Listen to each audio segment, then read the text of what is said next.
Can everybody take their seats? We're getting ready to get started.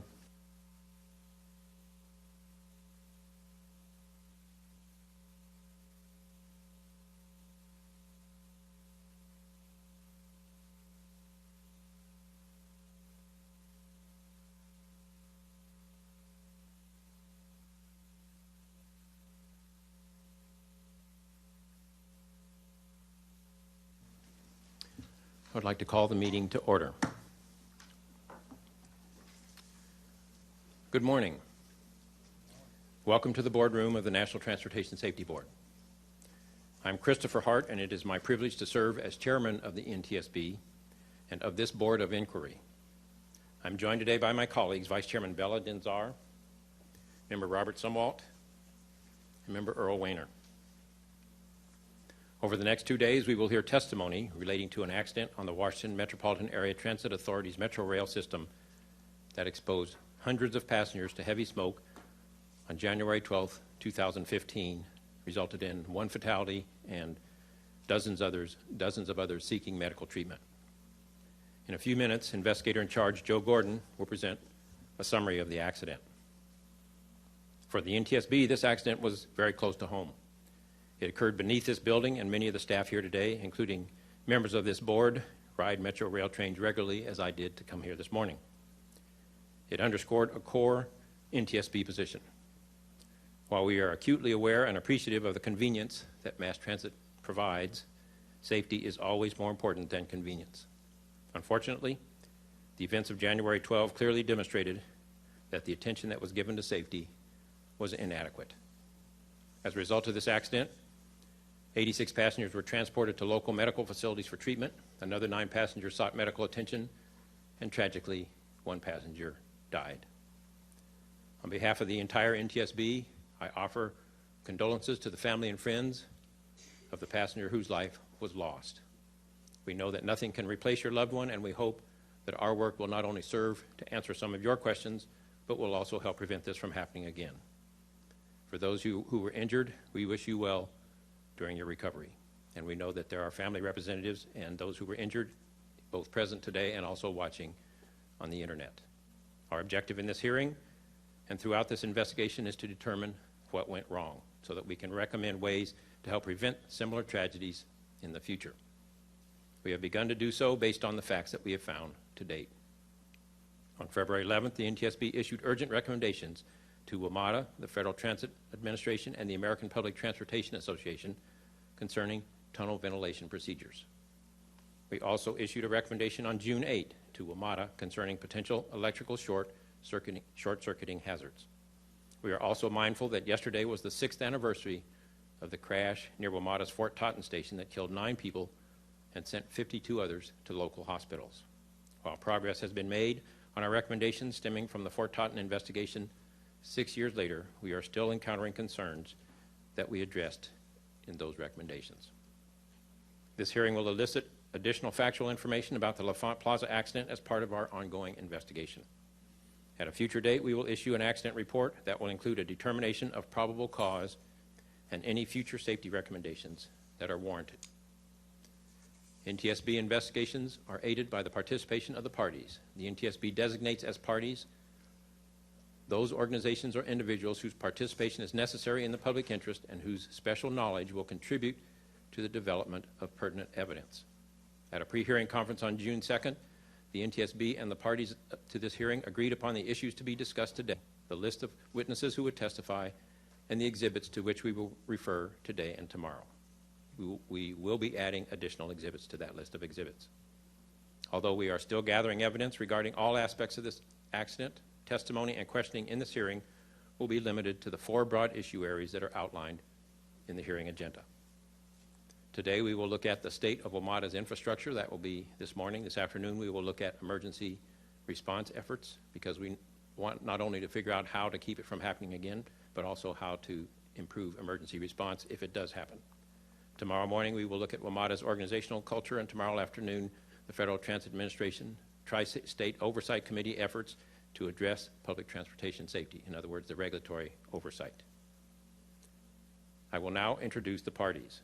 As I call the name of each party, I ask the designated spokesperson to identify themselves and their affiliation with the party they represent, and to introduce the others that are seated at the table. I will start with the Tri-State Oversight Commission. Good morning, Mr. Chairman. My name is Clara Barashev, and I'm Chair of Tri-State Oversight Committee. With me is Sharmila Singh. She is the Vice Chair of Tri-State Oversight Committee. And Joe Tiba, he is a member of Tri-State Oversight Committee. And also our consultants, Rob Kogan and Joshua Shea, present. All right, thank you, Ms. Barashev. Federal Transit Administration. Good morning, Mr. Chairman. My name is Tom Littleton. I'm the Associate Administrator for Transit Safety and Oversight at the FTA. I'm the party spokesman. Joining me at the table this morning are George Good, investigator with the FTA, Kimberly Birch, who is our team lead for investigations and data management, and our esteemed colleague and senior counsel, Scott Beal, Esquire. Thank you, Mr. Littleton. Washington Metropolitan Area Transit Authority.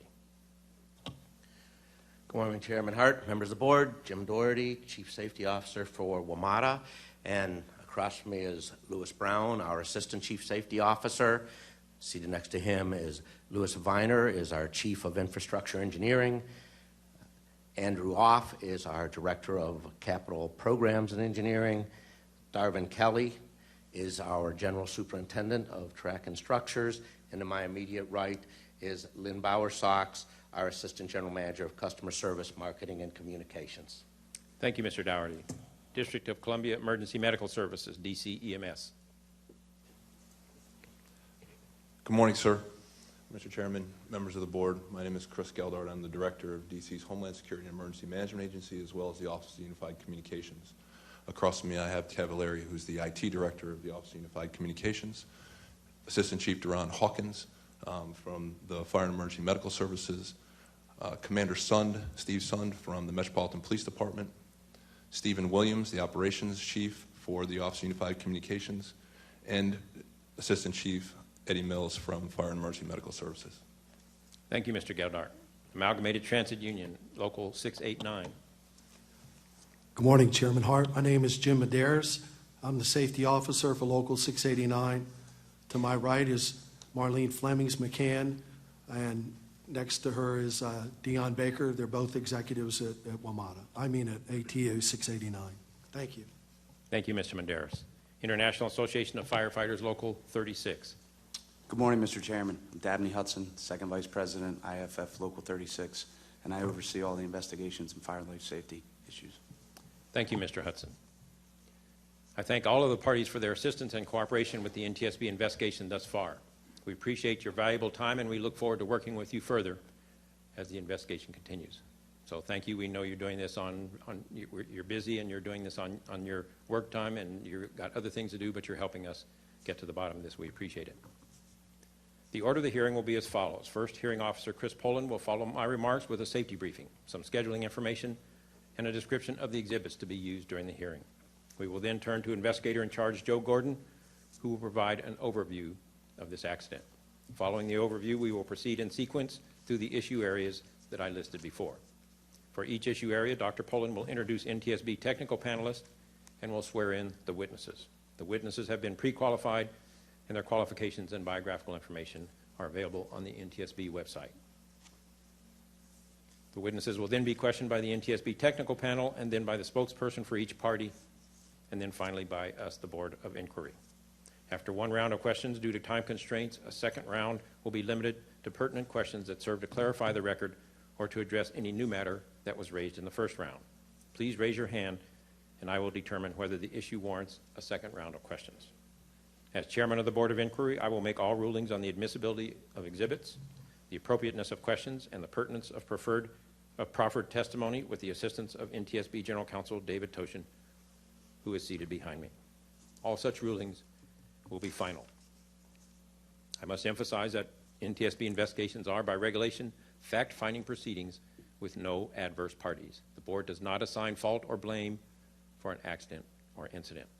Witnesses should provide only the facts as they understand them, and they may not speculate or give any analysis. Likewise, questions will be limited to the 4 issue areas that are already described. NTSB participants will not ask, and any party representatives will not be permitted to ask, questions that call for speculation or analysis or that are related to fault, outside litigation, or legal liability in general. The exhibits contain redactions noted with opaque boxes, which are the result of negotiations between the parties and the NTSB regarding the disclosure of information that is claimed to be personally identifiable, security sensitive, or proprietary information. The NTSB is authorized by statute to disclose information to carry out its mission, but we try to protect confidentiality and proprietary information to the greatest extent possible. While the NTSB has access to all the information, the exhibits disclose to the public relevant materials that are part of the investigation and or will be discussed at the hearing. A white paper explaining our authority to use proprietary information is available on the NTSB website. Dr. Poland will now provide important safety and scheduling information and describe the exhibits. Dr. Poland. Thank you, Chairman Hart. Let's start with safety. Please note the nearest emergency exit. You can use the rear doors that you came through to enter the conference center. There is also a set of emergency doors on either side of the stage up front. There's an AED in the lobby. Next, some courtesy and planning considerations. If you have not already done so, please silence your electronic devices. Please plan for a 30-minute break at 10:30 a.m. and a lunch break from 12:30 to 2 p.m.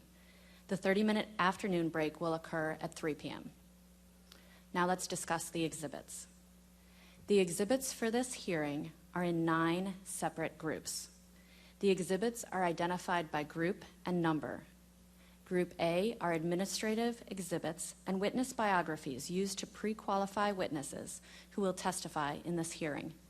Group B are NTSB group chairman's factual reports. Group C are exhibits related to the first panel in this hearing, the state of WMATA's infrastructure. Group D are exhibits related to Panel 2, emergency response efforts. Group E are exhibits related to Panel 3, WMATA's organizational culture. And Group F are exhibits related to Panel 4, the FTA and the Tri-State Oversight Committee's efforts for public transportation safety. Group G are NTSB-introduced interview transcripts. Group H are party-introduced exhibits, and Group M are reserved for other miscellaneous exhibits. None have been identified thus far. In addition, the District of Columbia Party recently submitted 12 additional exhibits. Those exhibits have been accepted and will be labeled Exhibit H4 through H15. Following the hearing, they will be shared with the parties and entered into the docket. Also, I believe Member Sumwalt would like to request additional exhibits for the hearing docket. Member Sumwalt? Good morning, Dr. Poland. You're right. I would like to enter the final report of the Federal Transit Administration that was dated June the 17th. I'd like to enter that into the docket, please, as an exhibit. And in addition to that, the companion to that would be the FTA's Safety Directive 15-1, which was issued also in response to the FTA's audit that was completed last week. Thank you, Member Sumwalt. We'll label those Exhibit H16 and H17, and those will be circulated to the parties and also entered into the exhibit following this hearing. The exhibits entered into the record and any presentations, along with other records of the investigation, become part of the NTSB public docket and are available via the NTSB website, www.ntsb.gov. The public docket is opened as of this morning. Party spokespersons have been provided electronic copies of the public docket containing the exhibits identified above. A transcript of the testimony taken during the hearing will be prepared and entered into the docket as soon as possible. In addition, Mr. Allen, seated behind me, will keep a list of any documents that are discussed during the hearing that are not currently exhibits in the NTSB public docket. These documents will be submitted after the hearing and entered into the docket. The parties will have the opportunity to submit proposed findings of fact, conclusions, and recommendations to the Board of Inquiry after the closing of the hearing. Submissions will be made part of the public docket and will receive careful consideration during the Board's analysis of the evidence and preparation of the final report. I encourage the parties to make use of this opportunity.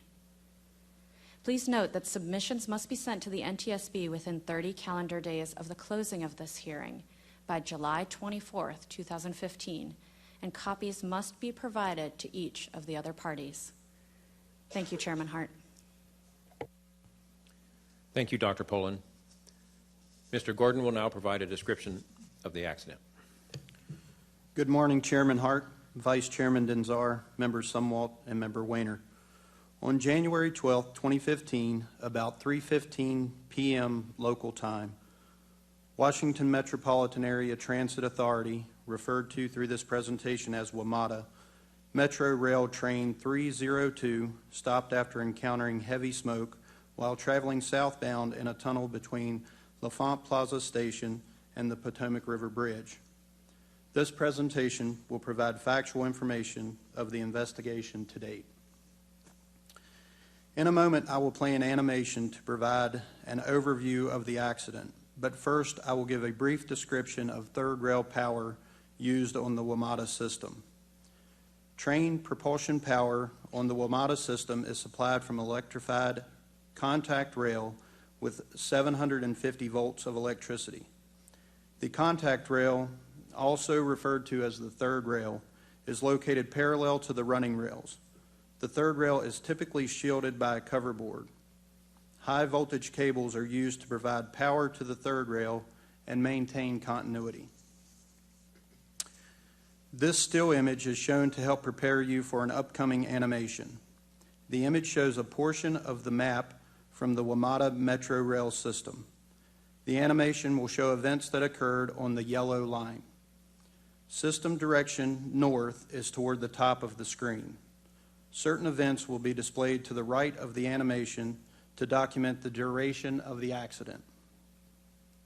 The following animation and footage from a WMATA surveillance video present factual information gathered thus far in the investigation as a way to introduce some of the issues addressed in this investigative hearing. The investigation is ongoing and this animation is not intended to provide any analysis. Please start the animation. The accident began with an electrical arcing event associated with power supplied to the third rail of track number 2 in the Yellow Line Tunnel about 2,000 feet south of L'Enfant Plaza Station. At 3:05, a smoke alarm activated near the location of the electrical arcing. At 3:06, an electrical circuit breaker tripped and remained open on a circuit feeding power from L'Enfant Plaza Station to the third rail of number 2 track. However, power was still being supplied to the third rail from an electrical feed south of the arcing area. During review of surveillance video footage, smoke was first seen coming from the tunnel into the station at 3:09. Southbound train 302 stopped at 3:13 to service the L'Enfant Plaza Station, allowing passengers to exit and board the train. About 40 seconds later, the train proceeded south, entering the tunnel. Train 302 stopped in the tunnel at 3:15 due to a heavy accumulation of smoke that restricted the operator's visibility. The rear of the train was about 386 feet from the station.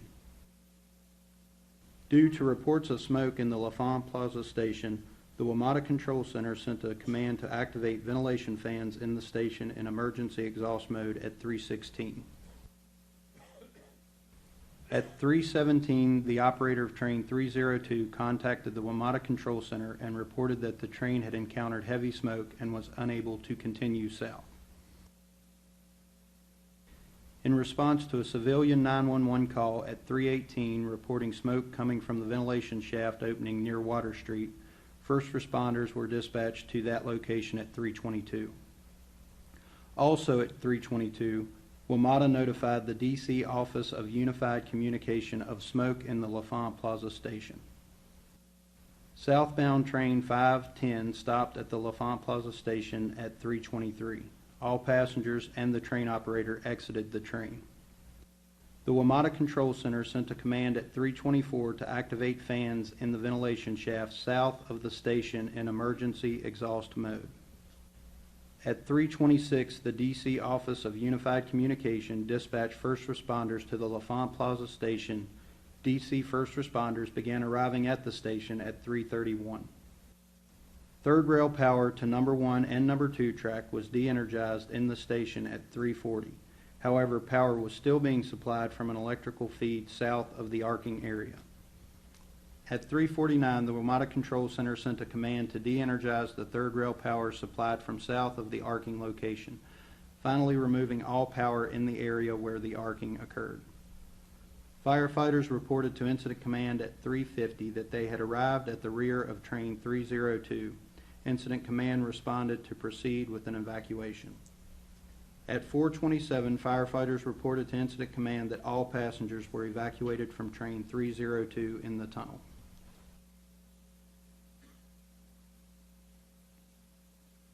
This is video from a surveillance camera inside the L'Enfant Plaza station. The camera is facing southbound toward the tunnels for Metro's green and yellow lines. The video is played 10 times faster than real time. Smoke was first seen coming from the tunnel at 3:09 near the station platform.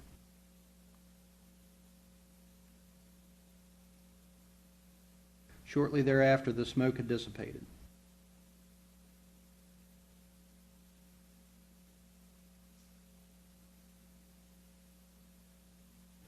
Southbound train 302 stopped at 3:13 to service the L'Enfant Plaza station, allowing passengers to exit and board the train.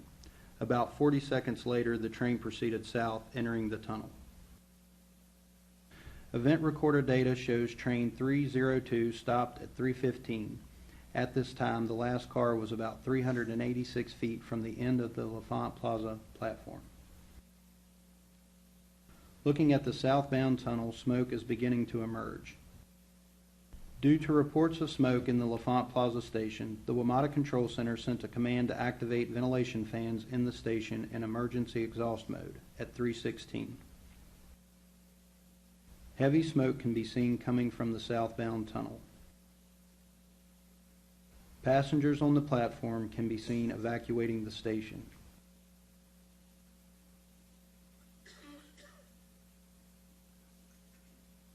Southbound train 510 stops on the platform at about 3:23, 10 minutes after train 302 was at the platform.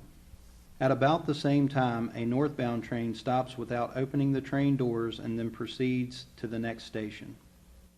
At 3:24, the WMATA Control Center sent a command to activate fans in the ventilation shaft south of the station in emergency exhaust mode. During review of surveillance video, it was noted that 380 people evacuated from train 302 through the tunnel portal. 86 people were transported from the accident scene to medical facilities. Another 9 people sought medical attention. There was 1 passenger fatality.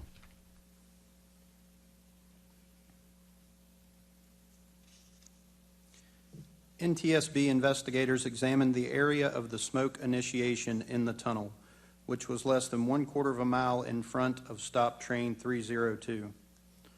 The smoke seen on the surveillance video resulted from an electrical arcing event near the third rail. The remaining damaged cables and coverboard are shown here. The NTSB investigation thus far has focused on several issue points, including the state of repair of the WMATA infrastructure, the response of WMATA employees and first responders to the accident, communication effectiveness, both procedural and radio functionality.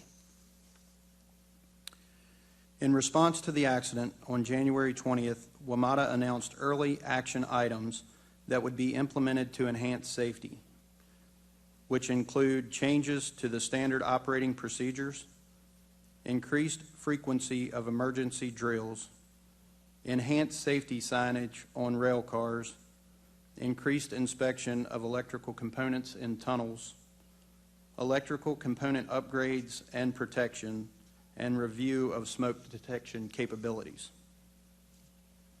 Also in response to the accident, on April 17th, WMATA announced early action items which include establishing an annual maintenance program addressing tunnel lighting, establishing a maintenance crew to clean tunnel walkways, conducting a review of protocols for responding to alarms received in the Rail Operation Control Center, and implementation of a quality audit of the ventilation system testing.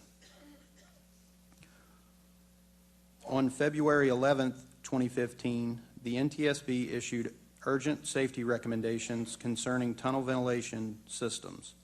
These recommendations address the functionality and proper use of ventilation fans in tunnels. On June 8th, 2015, the NTSB issued a safety recommendation concerning electrical short-circuiting hazards.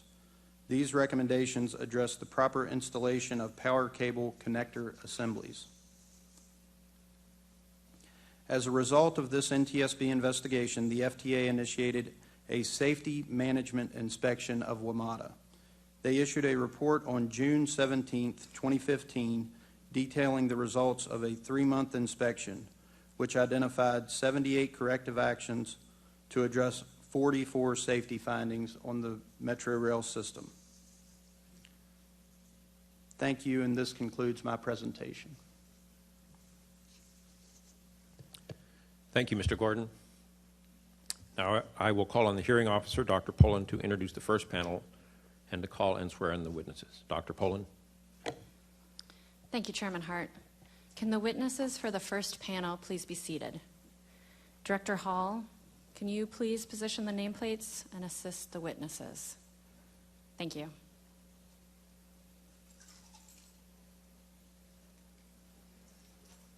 While the witnesses are being seated, I'll introduce the additional staff that are assisting with this hearing. Mr. Benjamin Allen and Ms. Ann Gould are providing legal support, and Ms. Rachel Gunarutnam and Ms. Beverly Drake are handling the audio visuals. In addition, Mr. Peter Knudsen is handling public affairs, and Mr. Mike Crook is providing assistance to the survivors and to the families. Chairman Hart, the first panel will address the state of WMATA's infrastructure. The panel will address the maintenance of traction power cables, water in tunnels, the tunnel ventilation system, and the physical communication systems used within the Metro Rail system and those used by emergency responders. Witness Panel 1 is composed of the following individuals from my left, nearest the board members: Mr. Teddy Cavallari, District of Columbia, Office of Unified Communications, otherwise known as DC 911. Mr. Marshall Epler, WMATA. Mr. Randall Grumman, WMATA. Mr. Paul Miller, WMATA. And Mr. Clay Bunting, WMATA. The NTSB technical panel, starting on my left, is composed of Mr. Joseph Paniotu, the panel chairman, Mr. Ruben Payan, Dr. Xiaohu Liu, and Dr. Joseph Greger. I now ask that the witnesses please stand to be sworn. Raise your right hand. Please answer by saying, "I do." Do you swear or affirm that the testimony you will give in this hearing shall be the truth, the whole truth, and nothing but the truth? Thank you. Please be seated. Chairman Hart, these witnesses have been pre-qualified, and their respective experience and qualifications appear in the docket as exhibits in Group A. As a reminder to the witnesses, please push the microphone button to talk and then push it again when finished. Also, please answer the questions factually and avoid analysis. I now turn the questioning over to Mr. Joe Paniotu. Thank you, Dr. Poland. Good morning, Panel 1 witnesses. We'll begin this panel this morning with a discussion of traction power cables. I'll now turn it over to my colleague, Mr. Ruben Payan. Thank you. Good morning. As Mr. Panigoto stated, the first topic we're going to cover is traction power cables used by WMATA in their third rail power propulsion system. So the bulk of my questions are going to be directed to you, Mr. Paul Miller. So we'll begin. Mr. Miller, does WMATA or the cable manufacturer assign a life cycle to the cables used for the third rail? And if so, what is the life cycle for the different cables currently in use? Sir, the manufacturers or the providers of the cable will not provide a service life of the cable.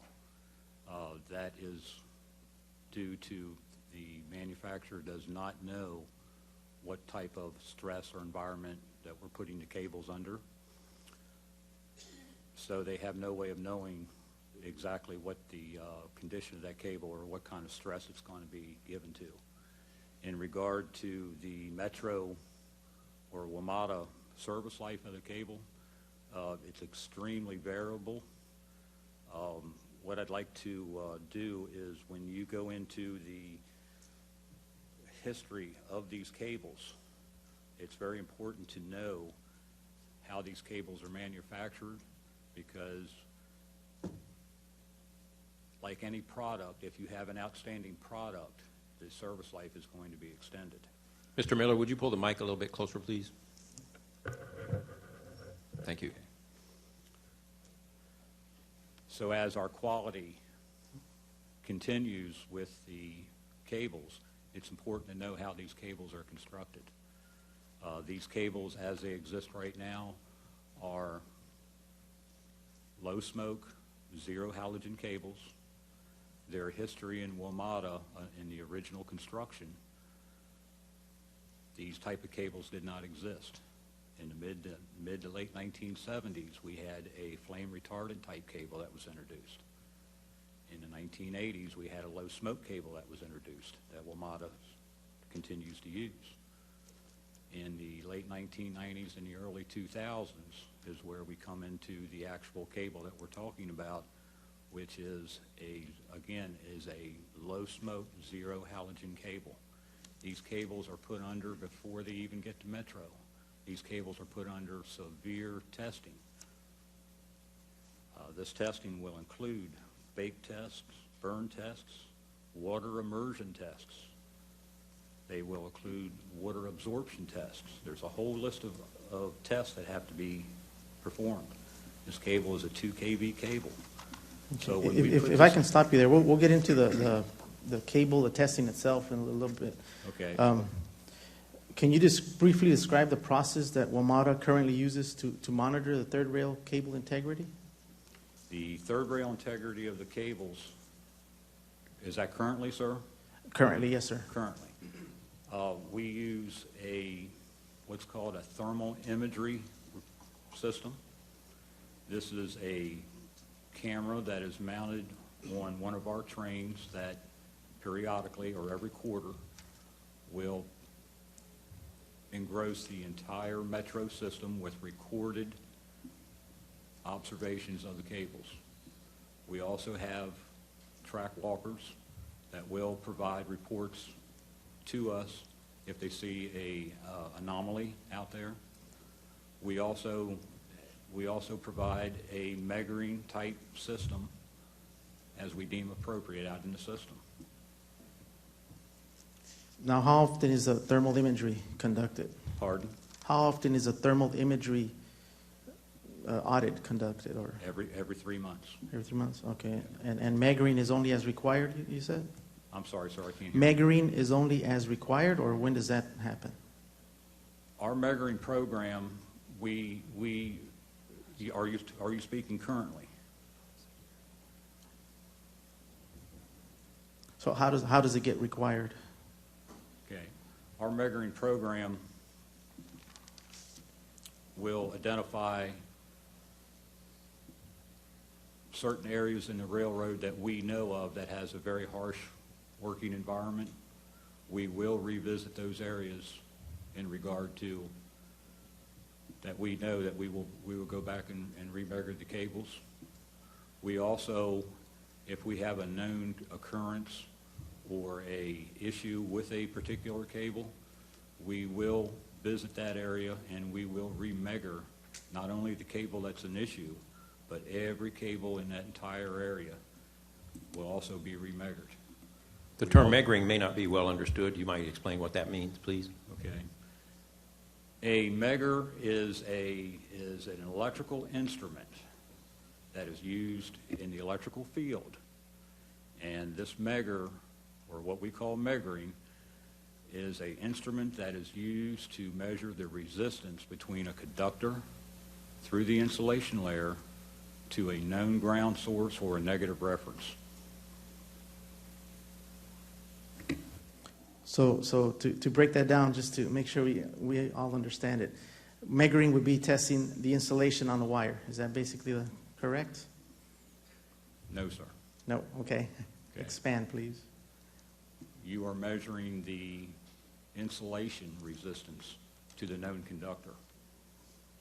In other words, you're looking for a possible path between the conductor, which is energized, or could be energized at a later date, to a known ground source or negative reference. Okay. Now, do you cross-measure to other cables? Do I cross-check the other cables? Do you cross-measure your cables, between cables and to ground? No. Okay. Now, can you give us a brief timeline of previous cable monitoring programs that WMATA has had in place and either discontinued or replaced? Yes. In the 1990s, we had a cable measuring program, and I'd like to point out, sir, that this cable measuring still exists today. In the 1990s, we had measuring program. The measuring program was based on issues that originally came up as our system was aging. This program in the late 1990s gave us a very, very clear picture or a snapshot of the system in whole. The results of that brought on board a very aggressive and robust cable replacement program, which is in service today. We continue with that. Our cable program as a replacement, that's a reflection of this. We do average in an annual given year of 80,000 feet of cable newly installed every year. Along with that measuring, when we install these cables, every single cable that we install is measured, recorded with the help of our engineering group, and all the data is collected to assure that every cable, its integrity is intact. Okay. Now, you mentioned that's the current cable replacement program that you were talking about? Yes, sir. How does WMATA prioritize which lines or which locations are going to get renewed with this new cable? Is it by age, location, or malfunction reports? Can you expand on that? Yes, it varies. The very, very first priority, and this is second to none regardless of where we're at in any group in Metro, is absolute safety. So when we take safety into concern, it's in direct proportion to what could be called an issue with a cable or a malfunction. That cable is immediately addressed, no questions asked. Now, granted, at the same time, our cable crews are in charge of both the emergency and the cable replacement. So if they're not working on a cable that's a priority, and again, safety's first, the revenue of this railroad is second. So once we establish that, then they will go into their cable replacement program. Cable replacement program is based on many factors. Age of the system. If you notice in our cable replacement program, the age of the stations are in direct relationship to where their locations are, which is the inner core of downtown. They are our priority areas. Along with that, we also take into account the requirements of the low smoke cable versus the new technology that we have. So they both go hand in hand.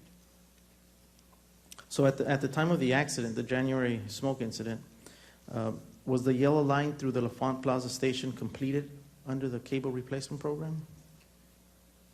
Within the confines of the cable replacement program, yes, sir, they were. And I'd like to elaborate on that. The LaFont Plaza, as Mr. Gordon mentioned earlier, the LaFont Plaza area has dual feeds. One is called the Ohio Drive Traction Power. The other one is called the South Tiebreaker at LaFont. Both of them have individual traction power feeds with multiple cables. Both of those areas were replaced in our cable replacement program. Okay, thank you. Does WMATA have an estimated timeline for the completion for the entire system? for the cable replacement program? Yes, in part. The track feeder cables, we are approximately 75 to 80% finished through the entire system in regards to main line.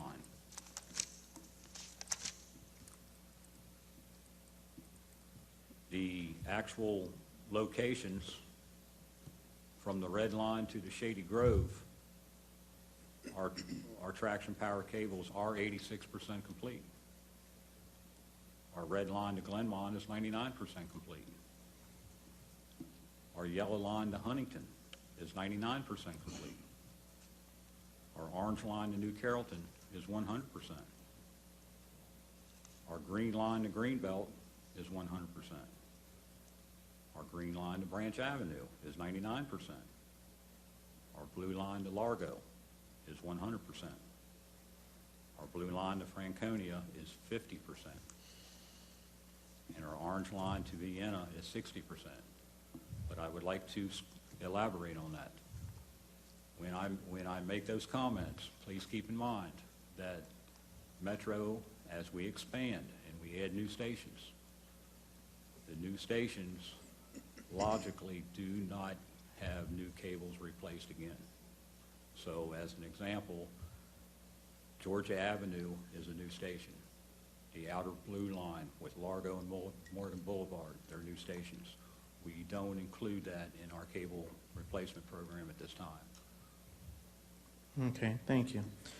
Switching subjects a little, you are assigned to the Force Account Capital Projects Department, or Yes, sir. division? Yes, sir.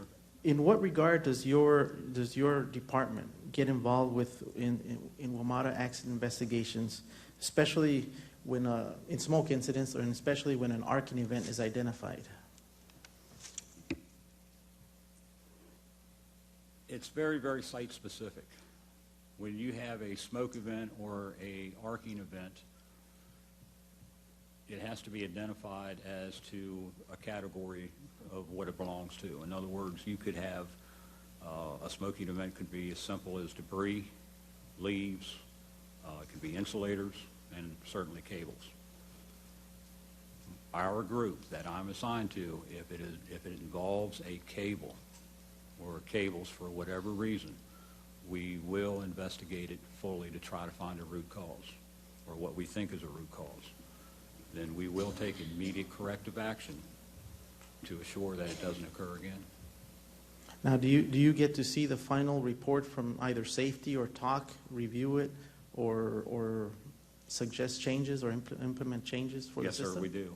You are part of that review process? We're not part of the review process, but this information is given to us through our, like on the TAC investigation. We rely on our safety group to mediate these investigations or come up with the conclusions, and then it is handed down to our group.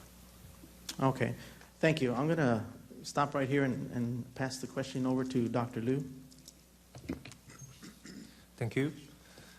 I will focus on the issue of water intrusion inside Metro Rail's tunnel system and direct my questions to Mr. Bunting. I'd like to first bring up Exhibit C10. This is a photograph of the arcing accident site taken by NTSB investigators the night after the accident. Please bring up Exhibit C10. The photo shows that there's apparent water intrusion in the vicinity of the arcing location. Mr. Bunting, could you describe to me briefly WMATA's procedures of identifying and repairing water leakage in Metro Rail's tunnel system? Yes, I will.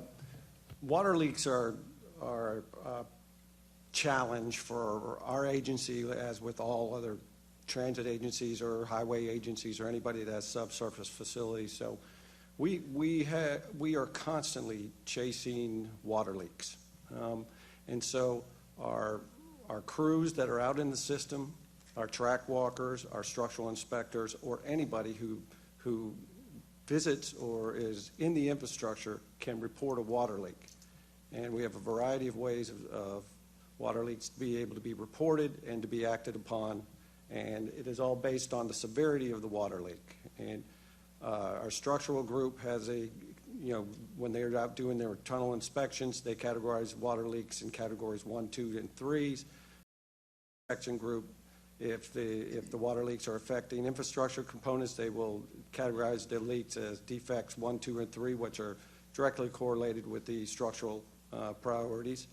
And they are in a database, and we attack them based on the severity. And of course, our number one emphasis is always the safe passage of our passengers, regardless of the severity of the leak. If it affects safe passage of our passengers, we'll address it immediately. There are approximately, at any given time, between 3,000 to 5,000 water leaks within the system. And it is quite a challenge for us to react to all of them. And our tunnels, our stations, our cut and cover structures all have waterproofing capabilities and a certain amount of waterproofing condition. And simply chasing all these water leaks is a challenge, but we do it aggressively, and we repair about 2,500 water leaks a year. Thank you, Mr. Bounty, for the information. I want to follow up on some of the things you mentioned. Basically, you mentioned two types of procedures. One is reactive repairs, and the other types is based on repairs based on preventive maintenance inspections. You mentioned tunnel inspections. Could you tell me what's the frequency of this type of inspection? Tunnel inspections structurally are done every other year. There are WMATA personnel in the tunnels twice a week walking these areas there, the track inspectors. So they contemporaneously report water leakage to us. Anybody can. A train operator, a station manager, a passenger, any person who is in our system can report a water leak, and that water leak can be directed towards the office that's responsible for repairing water and handling water control.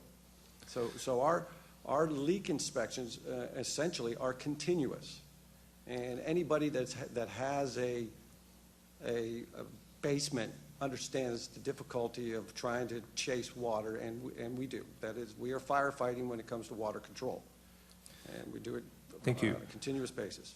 Sorry to interrupt. No problem. So for the repair work, you mentioned that they are in reaction to the track inspections and structural inspections. Is there anything like a regular repair program that you conduct regularly over your tunnel system?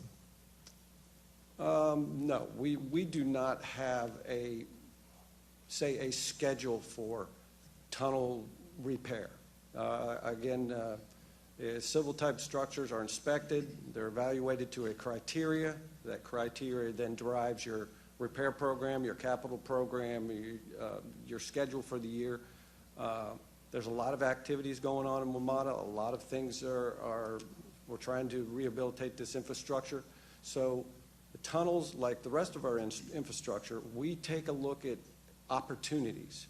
When we're not out firefighting the most severe leaks that are causing problems with our infrastructure or creating safety hazards to our passengers, we will take advantage of track outages. We will take advantage of other activities, and we try to get as much activity done.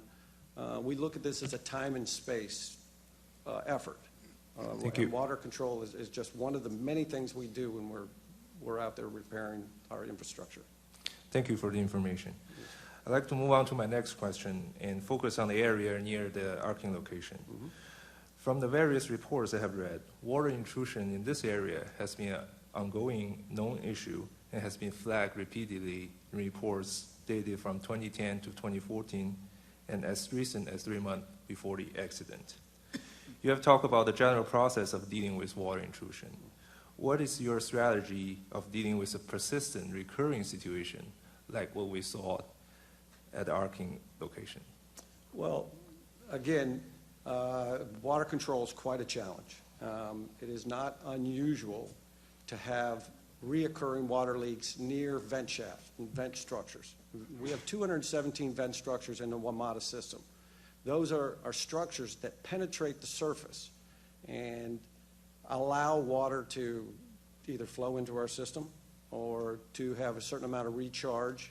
To answer your question, if we feel that we cannot address the repetitive water issues, we will engage the expertise through our chief engineer's office, and we have done this, and look at doing other methodologies that will solve the problem so that we don't have to chase water leaks.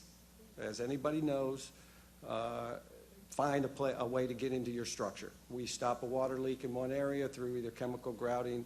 In this area where the incident occurred through packing lead between the panels, it'll go away, the area will dry up, and we'll come back a year later, and we'll have water leaks again, we'll chase them again. But if we have a place that has consistent problems, we'll use state-of-the-art methodology.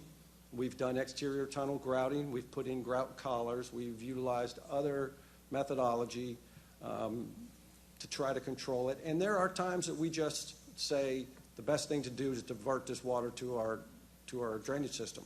You need to keep in mind, and I want to be clear on this, our system was made to allow water to drain to it. And so we focus a lot of our efforts in keeping our drainage system open, our drain channels on the track bed open to allow the water to be collected and then discharged from the system. We discharge approximately 2 million gallons of water a day, which in layman's terms about 3 Olympic-sized swimming pools. So you can see the challenge we have with dealing with water, and we do a variety of things when we have reoccurring issues. Thank you. My understanding is that leaks are rated based on their severity. And in past reports, the leak in the concerned area has been rated as Category 1, which is classified as severe active leaks that may affect crucial components such as the rail. My question to you is, do you prioritize leak repair based on their severity? Yes, we do. And if you look at the history of this particular area, this tunnel section was inspected. I believe the structural inspection report was signed off in December of 13. A work order was written in March of 14 to address the water leaks, and the water leaks were then addressed in July through a series of repairs. And at that time, the area was considered essentially no longer problematic for us. Thank you. So you said the last leak repair performed in the area prior to the accident was in July 14. Is that right? That's, to the best of my knowledge, that's correct. I don't think I have documents showing that. Could you pass that to me after the hearing, please? Yes, I don't know if I have a copy of it with me, but I can provide it to you. Thank you, appreciate that. Can you tell me what the title of that document is so that I can be prepared to accept that exhibit after the hearing? It's just a maximum work order. I do not have the work order number, but it's a maximum work order called tunnel leak repair. All right, thank you. You're welcome. Mr. Miller mentioned in his testimony that some of the work that he does in the cable department, the power department, he does some special things depending on the working conditions. If it's harsh working condition, there may be some special procedures. And you also mentioned that if it's a recurring, persistent situation, there's some special strategy, special procedures you perform. My question to you is, do you consider the location of the arcing accident a condition of harsh working environment? And if so, what special procedures have you performed to that location? Given the knowledge of which I know now, I would say yes, that is an area that we need to focus some additional attention on. Prior to that, I do not believe that area was as severe as it is now. Again, water conditions change rather dramatically from time to time, and I will give you an example. The day of the incident and the day of the response, the area was, as you saw it, was wet. A certain amount of water. However, by the time the repairs crews went down there that evening to address the repair to get the service back, there was a rather significant hydrostatic leak in the area bringing a tremendous amount of water into the area that had to be addressed immediately. So that's how these conditions change rapidly in our tunnels. Thank you. My next question is, do you have a tracking system to monitor the status of leaks? For example, when they were repaired and when they started to leak again? No, we do not. Can we bring up Exhibit C19, please?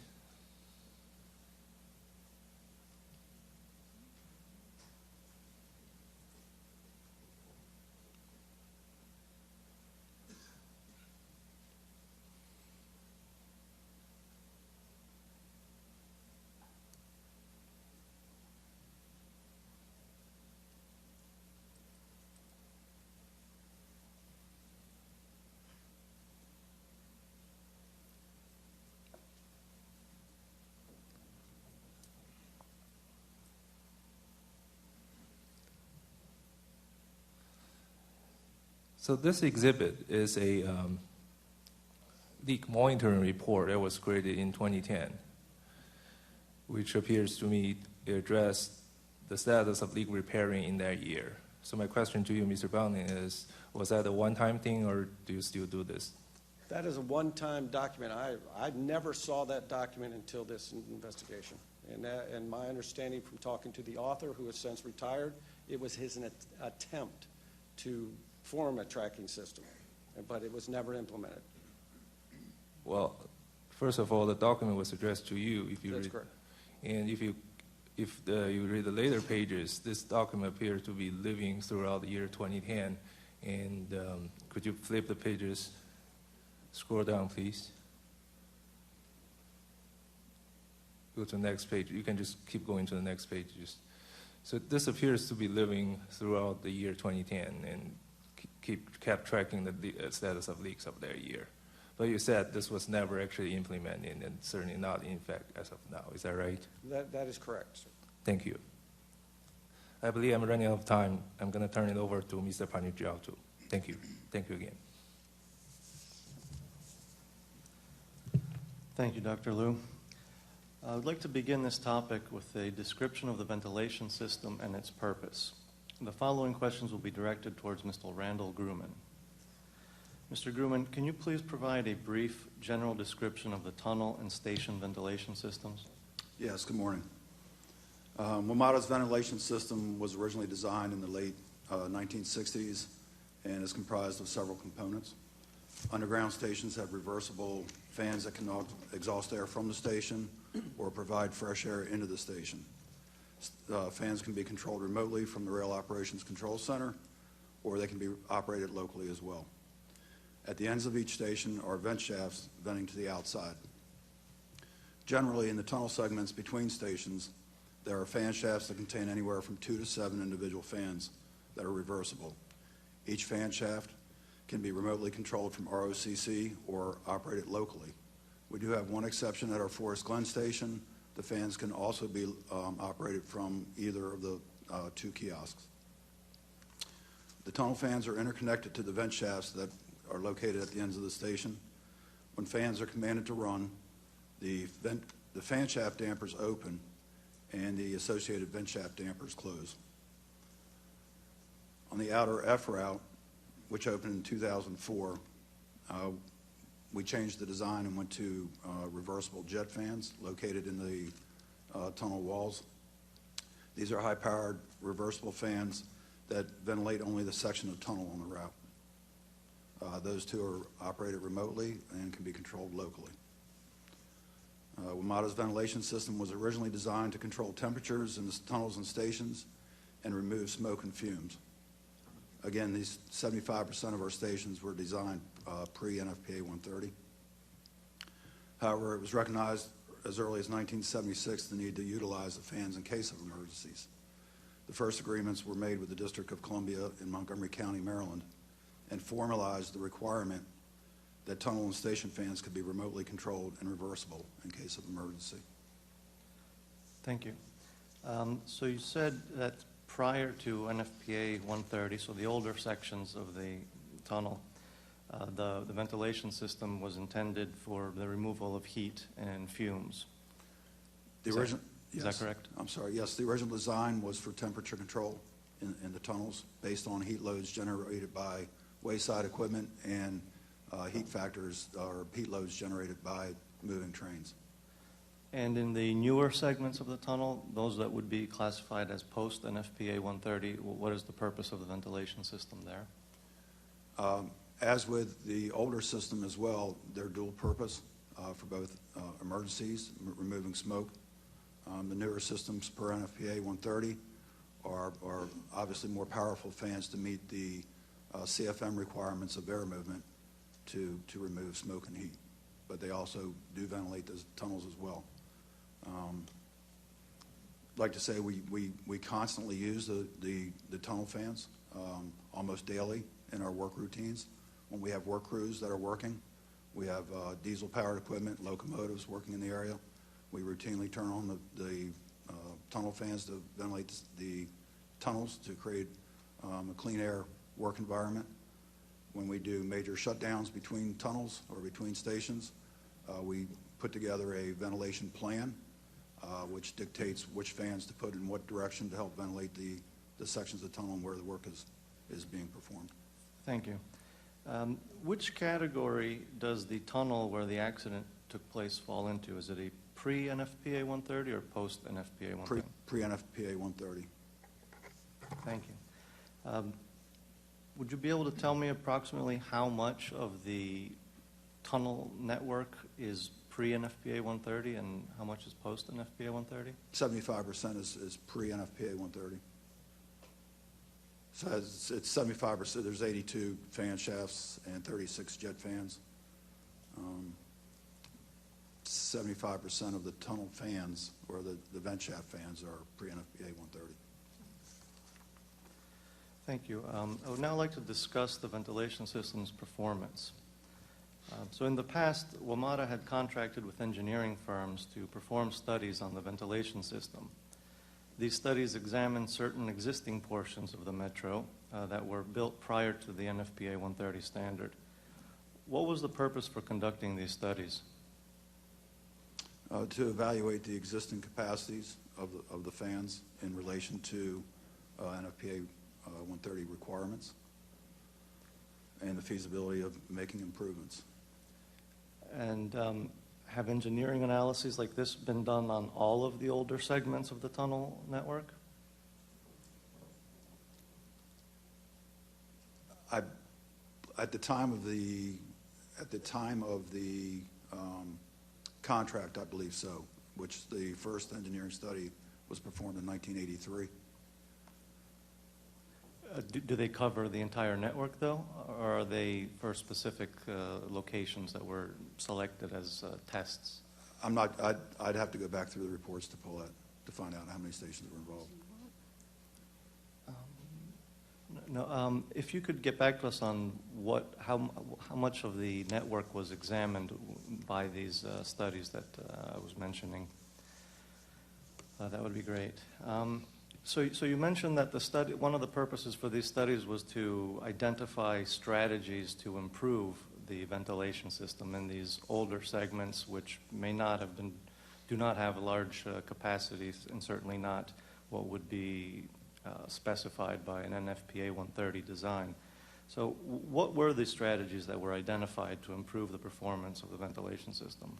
There are 3 strategies identified. One strategy was to use blocking devices to block off a section of tunnel to improve the airflow of the other tubes. Jet fans were evaluated, as well as increasing the capacity of existing fans. So that was the focus of the studies. And were any of these strategies implemented in the tunnel network?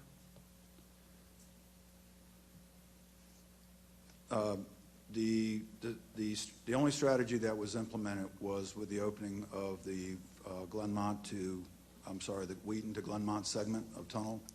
They did go back and retrofit 2 fan shafts to increase the capacities to meet the requirements of NFPA 130.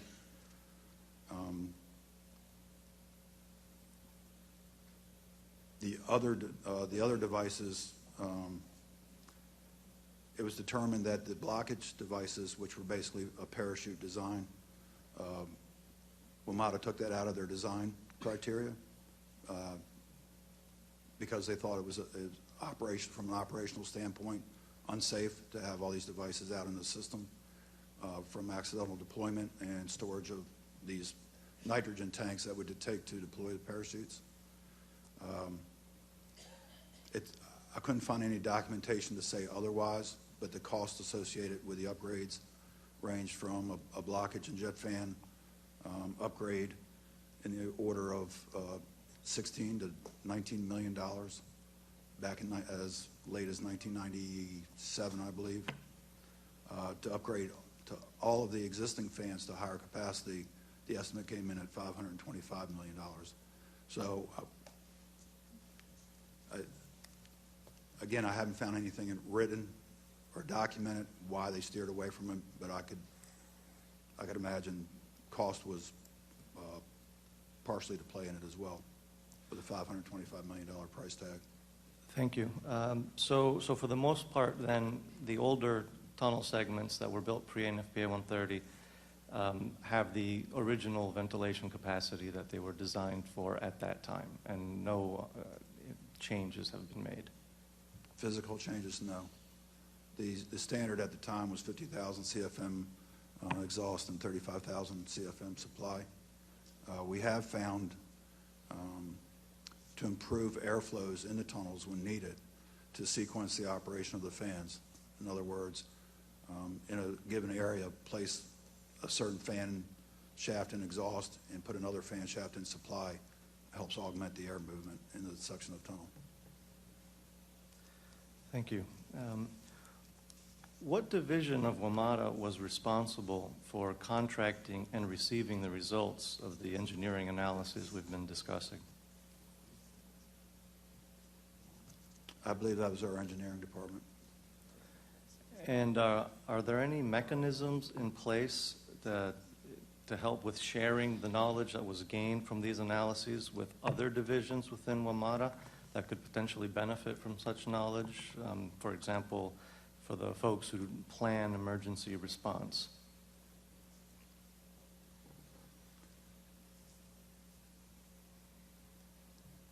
From a maintenance perspective, we're probably poor in communication. We know on a maintenance perspective, in the operation of the fans, what works best. That may not have been communicated very well to emergency responders. So for example, in one of the studies, one of the conclusions was that at certain locations, the fans are not capable of reversing the flow, and there is essentially only one direction in which can be kept relatively free of smoke. So one evacuation route from a specific location. Is that information, how does that knowledge get transferred to the people who are going to eventually be in charge of orchestrating an emergency? Is there a mechanism internally for sharing that? Not that I'm aware of. I'm not, again, my expertise is not in the emergency response. I'm on the... I understand. I was just asking if there was a mechanism for getting it out. Okay. One of the studies indicated that a means of improving the effectiveness of the ventilation system in the older portions of the network would be through the reduction of a potential fire size that could occur during an emergency. What steps has WMATA taken towards limiting the fire load in tunnels and train cars? The construction of the tunnels use very little combustible materials. It's basically concrete and steel. Our rail cars, their design spec requires rail car manufacturing to comply with specific standards, one of which is to keep flame, smoke, and toxic fumes as low as possible. Another example are low smoke cables in the system. Other than that, there's not a whole lot to burn in a tunnel. That covers the tunnel. The train cars, you said they are built to standards that would prevent them from having materials that would be considered that would add significantly to a fire load? The rail cars are designed for low combustible materials. One of the mitigation strategies for lowering the fire load on the train cars in these reports was identified as replacing the windows from plexiglass to plate glass. Do you know if that has been done? I believe that has been completed, yes. Okay, thank you very much.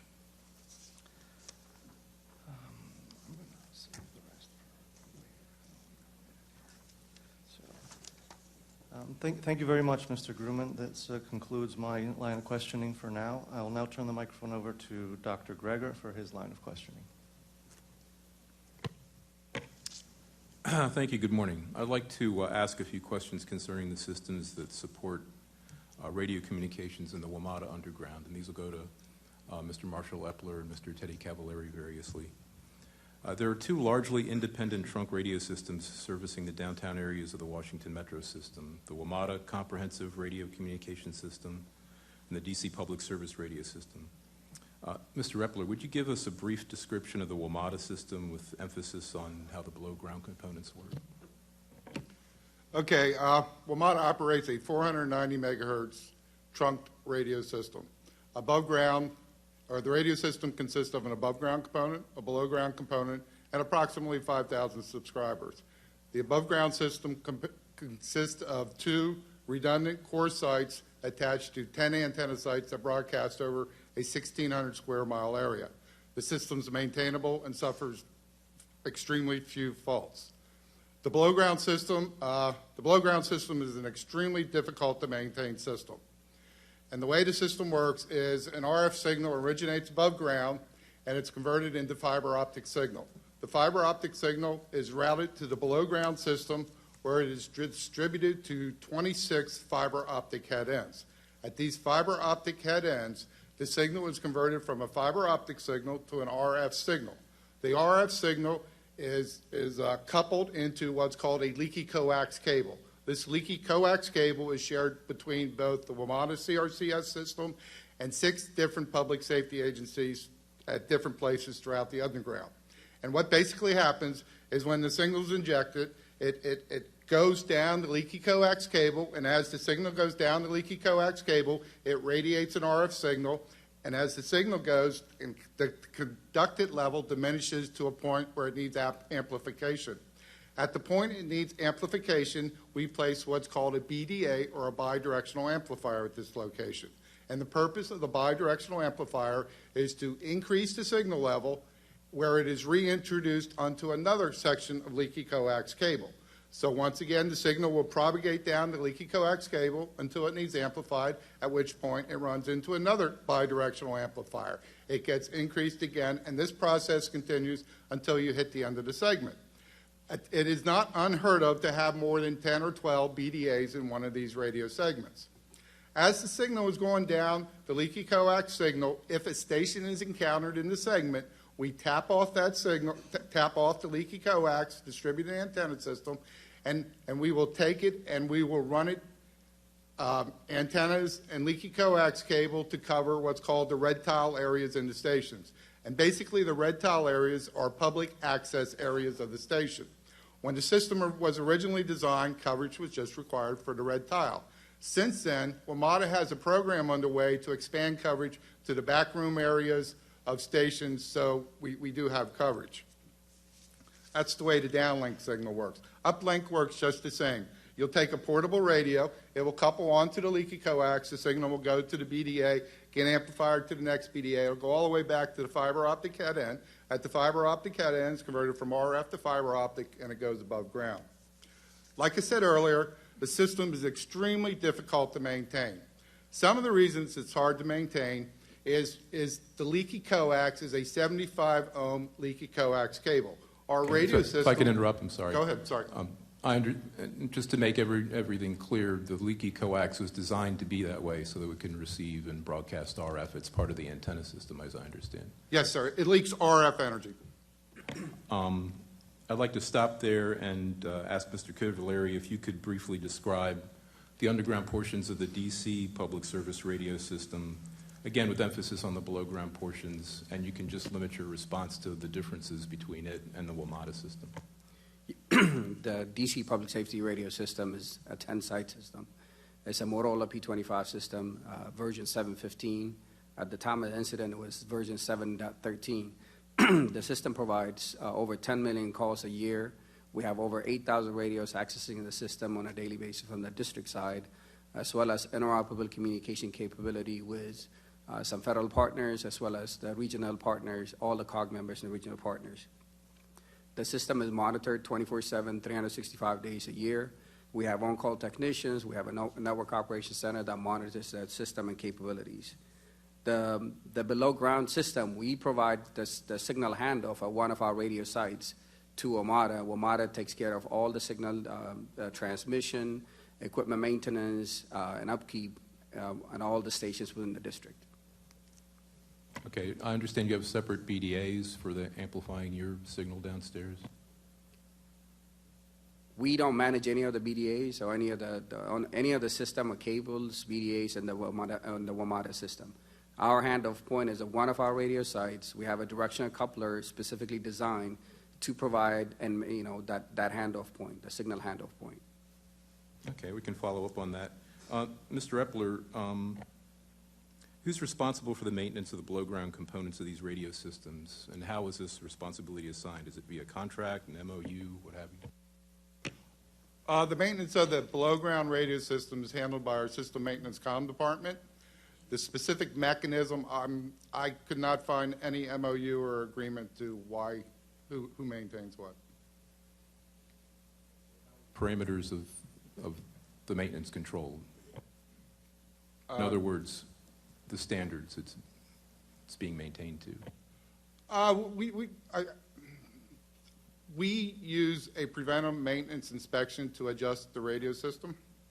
It's a continual process, and because all the BDAs are strung in a long string, they actually interact with one another. So one of our major maintenance actions is to do what's called the align the radio system.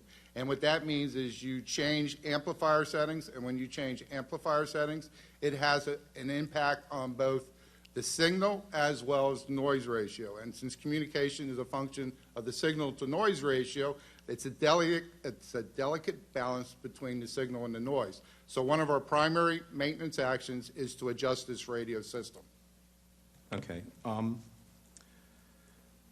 So could you please describe the ongoing testing and maintenance program used to assess and maintain the health of these systems and to identify when there's a problem to address? And how it existed prior to the accident, January 12th? Me or him? Me? To you, Mr. Epler, please. Okay. Prior to the incident, it was basically an informal process. If one of the local jurisdictions tested their system, they would contact our system maintenance radio manager. He would put in a work ticket, and then our system maintenance department would go and troubleshoot and rectify the problem. Since the incident, we've changed a whole lot of things. The first thing we're doing is the local jurisdictions are testing on either a weekly or a biweekly basis. They have a formal test procedure where they test different areas within the WMATA system. Test the mezzanine, they'll test the platforms, they'll test the tunnel entrances. They will then take this on a once-a-week basis, and they will input this to a web page we develop. So unlike the past, we get both the good test results as well as the bad test results. Then the second thing we're doing is based on the testing, we will generate what's called a maximal work ticket. A maximal work ticket is then, we look at all the maximal work tickets in the system, and we've animated a map. So on this map, you can now tell areas that have poor radio coverage based on maximal work tickets. Then in addition to that, what WMATA did is they started what we call OAP 105 testing. And OAP 105-3 testing is where our system maintenance technicians will ride the train with some automated test equipment. They'll capture and record the data. Then they'll take that captured and recorded data, they'll take it back to their home office, and they'll work with engineering, and they'll analyze the data. And then based on this analyzed data, this captured data, they will then perform maintenance or do troubleshooting in areas that have problems. Okay, thank you. Mr. Cavallari, did the DC OUC perform any testing and maintenance on the below-ground portions of the DC Public Service radio system? And if so, what were the details of this program? Yes, we used to test on a monthly basis. We didn't have the proper protocols where we were reporting those on a monthly basis on any failed locations. Those tests were conducted on individual lines versus what we've done since the incident. Since the incident, we actually test on a weekly basis. Those results are documented with our trouble ticketing system, as well as an email that's sent out to the WMATA maintenance and management team. And we also provide that information on the WMATA provided online web portal. Can you tell me how often you made quantitative measurements of important parameters like signal strength, noise level, symbol error rate, that sort of thing, to assess system health? Yes, in the last 6 months, we've done 2 RSSI signal measurements. These are received signal strength indicators at all the locations within the district, both the uplink and the downlink. That's what we've done. And how's this information utilized once you've taken it? Yeah, initially what we wanted to do is evaluate if the signal strength was strong enough down in the metro locations, on the platforms and in the tunnels. That information we provided to WMATA so they can evaluate the below-ground system. And Mr. Epler, this OAP 105P, these are also quantitative measurements? Yes, sir, they are. They're actually recorded by a spectrum analyzer, and they're logged. Can you go into any detail of what measurements you're making and how this information is used? Okay, how's it used? As I told you earlier, the BDAs are in a series of BDAs where they interact with one another.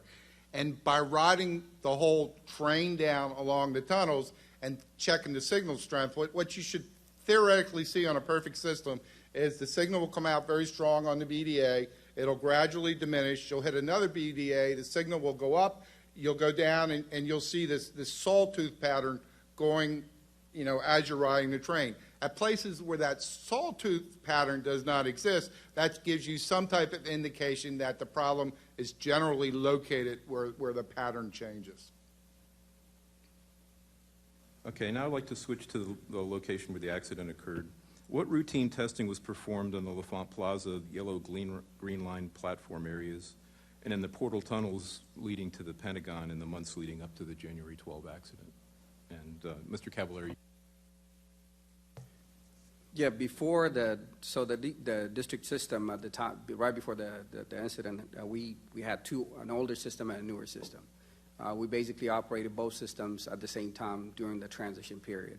We migrated the police department onto the new system back in 2013, 2014 timeline, and then in December 2014 is when we migrated Fire and EMS to the new system. So we had both systems operating. In August of 2014, there was a system-wide test done by Fire and EMS personnel. This was to validate the new system's operations throughout all of the stations, and most of the stations have passed at that point. And that's the level of testing that we've done. Okay, I'm specifically referring to the yellow line and the tunnel area between L'Enfant Plaza and the Pentagon, actually where the accident train ended up. That platform and the yellow line train testing, was testing done in that area, and if so, do you have records for it? Yeah, testing is usually done to the L'Enfant Plaza platform location and then anywhere else within the district. Right, but there's some portion of that tunnel that lies within the district. You guys don't test there? No, not in the past, and we started doing that about 2 weeks ago. But you are testing now? Yes. And Mr. Epler, same question, essentially. One of the way WMATA tests their radio system is we have approximately 5,000 subscribers that use their radio system throughout the WMATA underground. When an employee or somebody's using a radio comes across an area where they do not have radio coverage, they're trained to contact MOC and say, we don't have radio coverage in there. At that point, once again, a work ticket is generated and system maintenance will go out and troubleshoot and resolve the issue. So it's the regular use of radios. If the radios don't work, because we have so many people using it, we're going to know that the radio doesn't work in that specific spot. Okay, thank you very much. And this time, I'd like to pass the mic back to Mr. Paniotto. Thank you, Dr. Greger. I believe Dr. Liu has some follow-up questions he would like to ask, so I'm going to pass the microphone back to him. Thank you. Mr. Bunting, I just want to follow up on the leak tracking issue we discussed before I turn it over. So it appears that you experimented something back in 2010, but eventually decided not to now establish a leak tracking system. So I suppose you came to the conclusion that you don't need such a system, and you concluded that your current inspection and reactive repair procedures is adequate. Is that the case? If so, could you elaborate a little bit? Well, let me clarify for a second, because I did misrepresent the issue regarding, do we have a way of tracking reoccurring leakage? We have a enterprise maintenance management system in WMATA called Maximo. And on top of that, we have a linear asset database at WMATA called OpTram. Both of those work orders and defect tracking records, information systems can be utilized to track reoccurring defects. And a leak is simply a defect that's annotated in our work order system. So to clarify my question, my answer is that we do have a methodology for doing that. That particular report, again, I will say I never saw that report. 2010, I believe, sometime during that period, I'd left that position where I was in charge of that group and went to another group. So it may have been utilized by my predecessor, but I am not aware of that. So, but yes, there is a need to track reoccurring maintenance issues so that if they do become something more than a regular maintenance issue, that we can execute a plan to correct it so we don't have to continually fix the same thing over and over again. But again, WMATA, as well as all other transit agencies, have a lot of issues, a lot of challenges with water seepage into our system. We've had 3 blue ribbon panels come to WMATA to look at our water control issues. And so it has been a challenge, and we continually aggressively fight this particular issue. Thank you. Just so I understand you, so basically the way you track leaks, you monitor leaks, is through a bigger defect tracking system that tracks all the defects within WMATA system. Is that correct? That's correct. If a person opens a work order ticket and a corrective work order is opened up on that, it would be, there's a defect, and I will tell you the defect for water leaking is D48, and that record can be tracked, and if another work order is open for the same defect in the same general area, we can see these things not only by a list of reoccurring work orders, but with our OpTram system, a clustering of defects, which would then, the maintenance personnel plus the engineering group that supports the maintenance group could take additional actions if necessary. That's correct. Thank you for the clarification, and thank you for answering all my questions. You're welcome, sir. That completes my questions.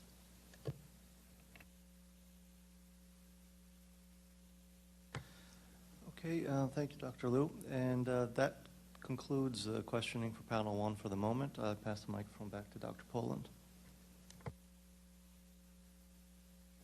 Chairman Hart, this concludes the technical panelists' questions. Thank you, Dr. Poland, and thank you to the panel. We will now take a 30-minute break. We will return to this room at 5 minutes before 11, and I would ask that the witnesses come back a few minutes early to be seated to resume the questioning. The next round of question will be by the parties. Thank you.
Testing, testing, 1, 2, testing, testing, 1, 2, testing, testing, 1, 2, testing, testing, 1, 2, testing. It's good in here. I'm not sure about the media room. Can anyone give me a thumbs up if you can? Thank you. The media room is good.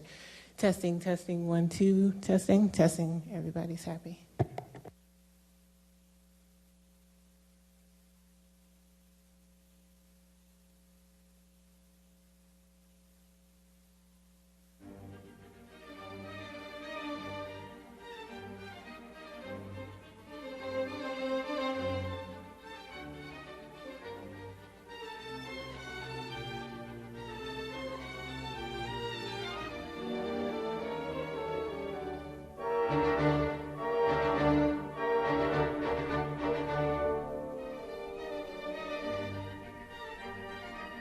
Testing, testing, 1, 2. Testing, testing, 1, 2. Testing, testing. Testing, testing, 1, 2. Testing, testing, 1, 2.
Could we take our seats, please? We're going to be starting again in a few minutes.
Good morning, everyone. We're back in session.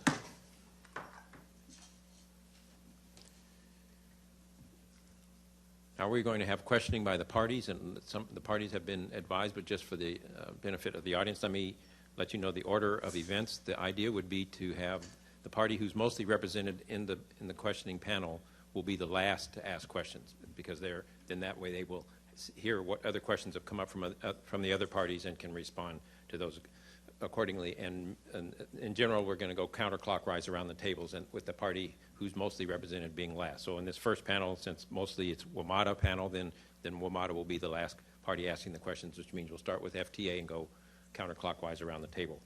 The next session, emergency response efforts, since DC EMS is going to be mostly represented on that panel, then they will be last, and we'll go counterclockwise.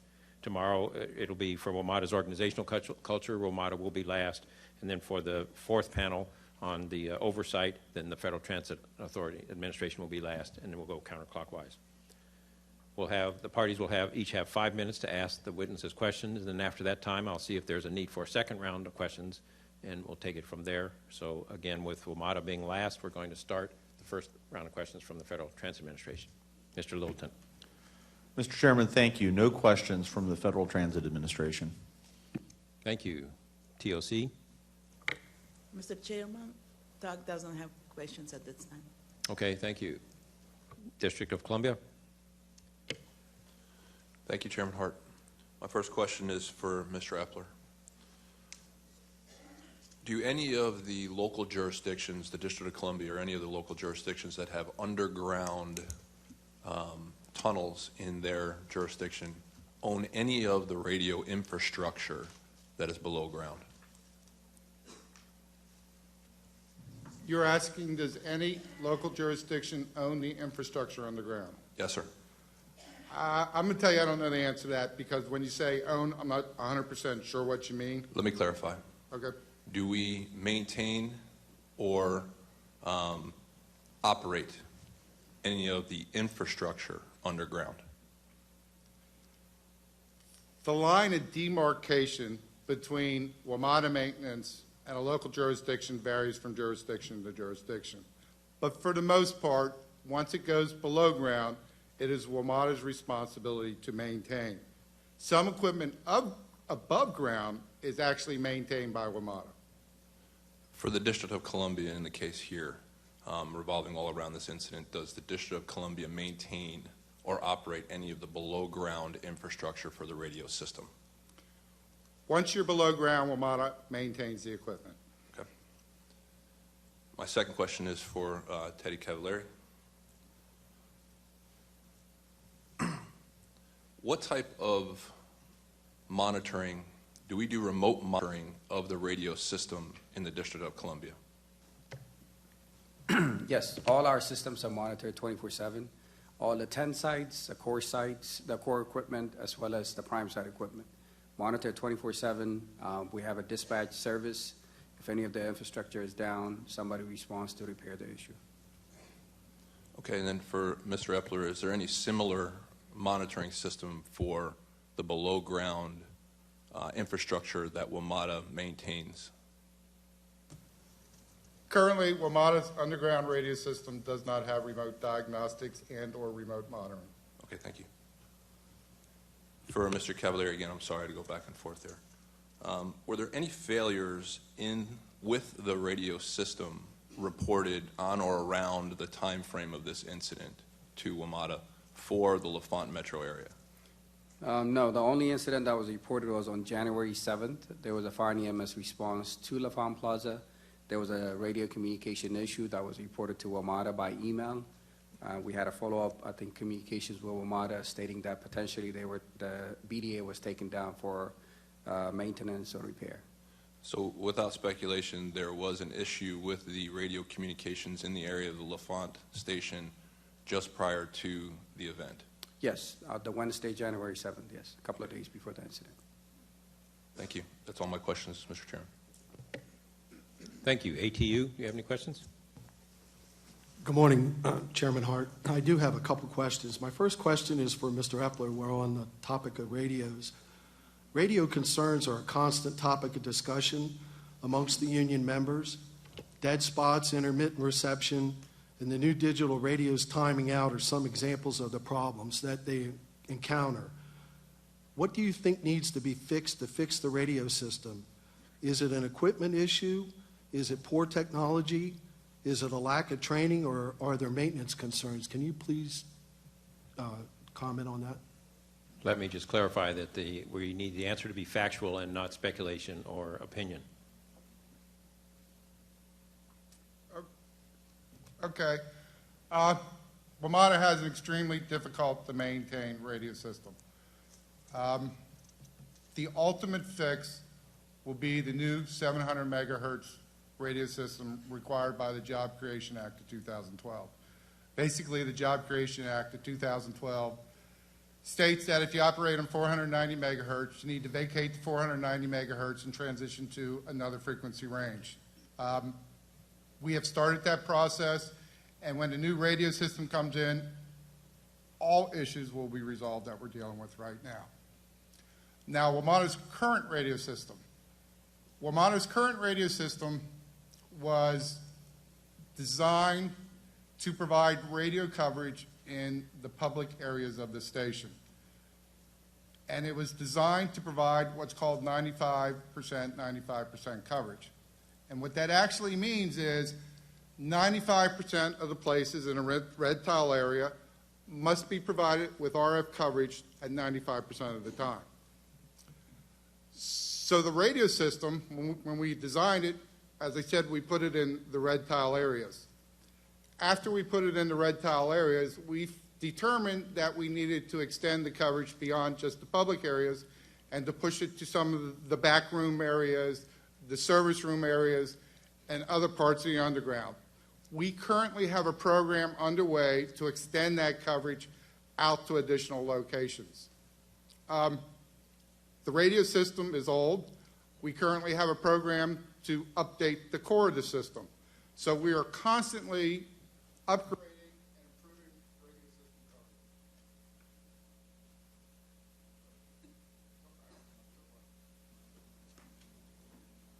He just lost his mic. Is there another mic up there that works? I'm dead. Sorry about that. Talk too loud.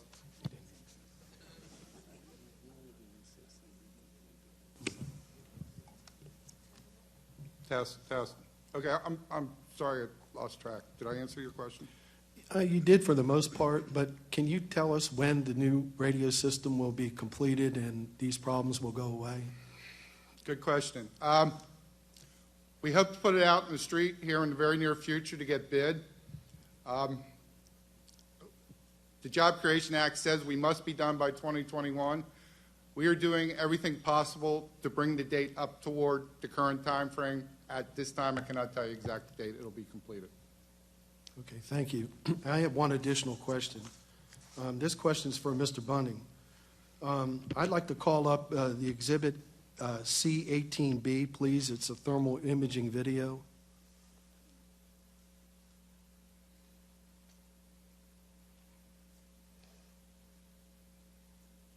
Can you please describe what we're looking at here?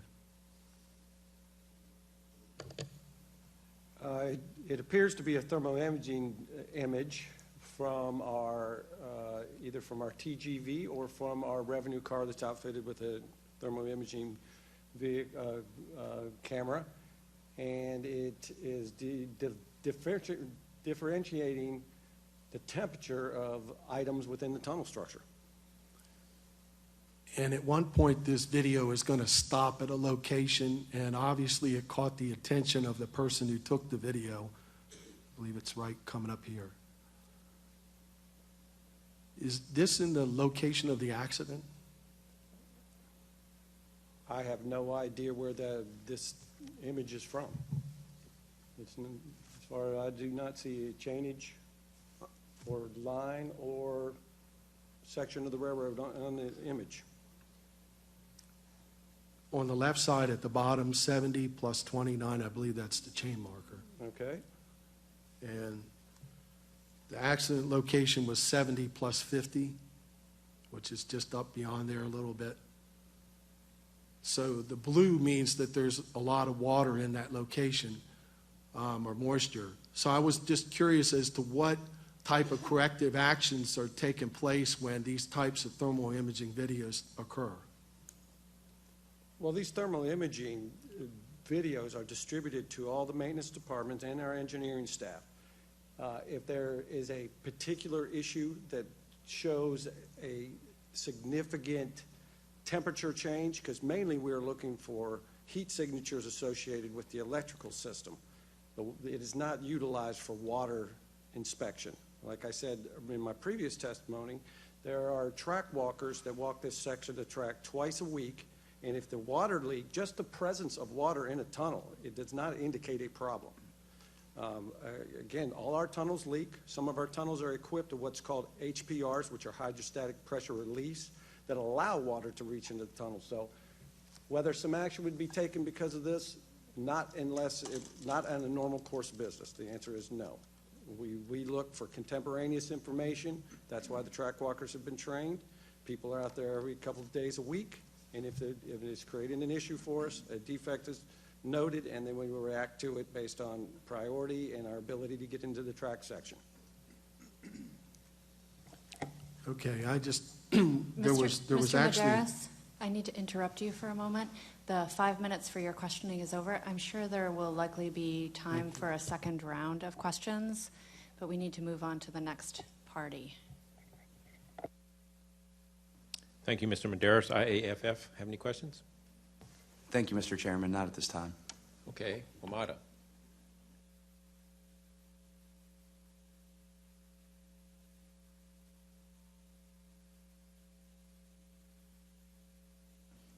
Do we have a substitute mic for WMATA?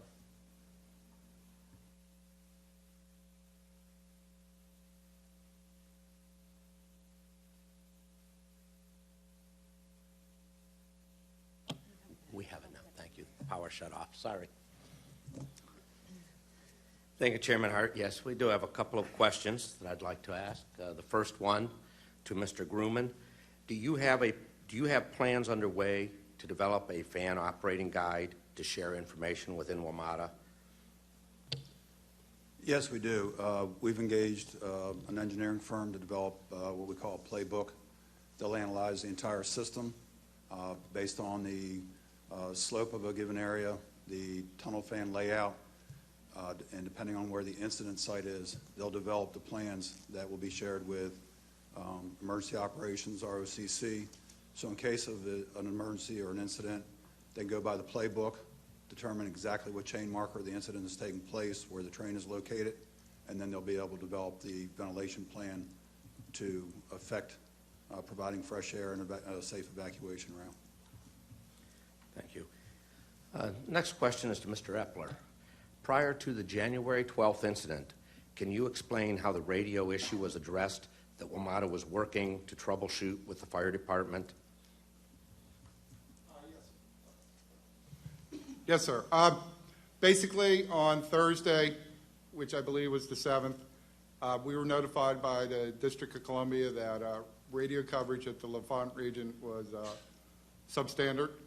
At that time, they contacted our system maintenance manager, and he explained to them that they're performing part of their general PMIs where they disconnect cables and they reattach cables and they do adjustments.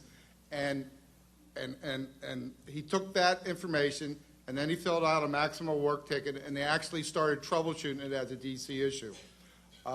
They started troubleshooting it, and they needed additional assistance, at which time they called engineering and asked for assistance, and engineering started providing assistance. So from Thursday up until Monday, they were troubleshooting the issue.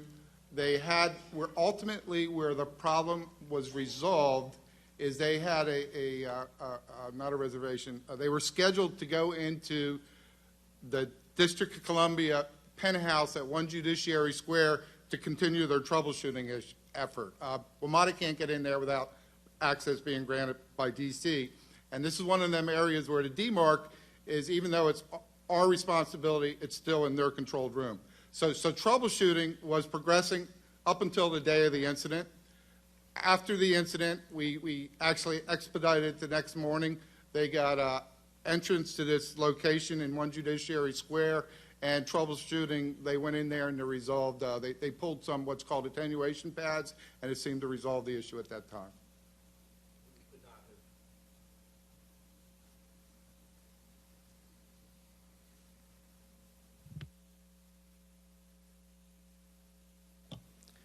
So you could not have made the repair without their assistance to gain access?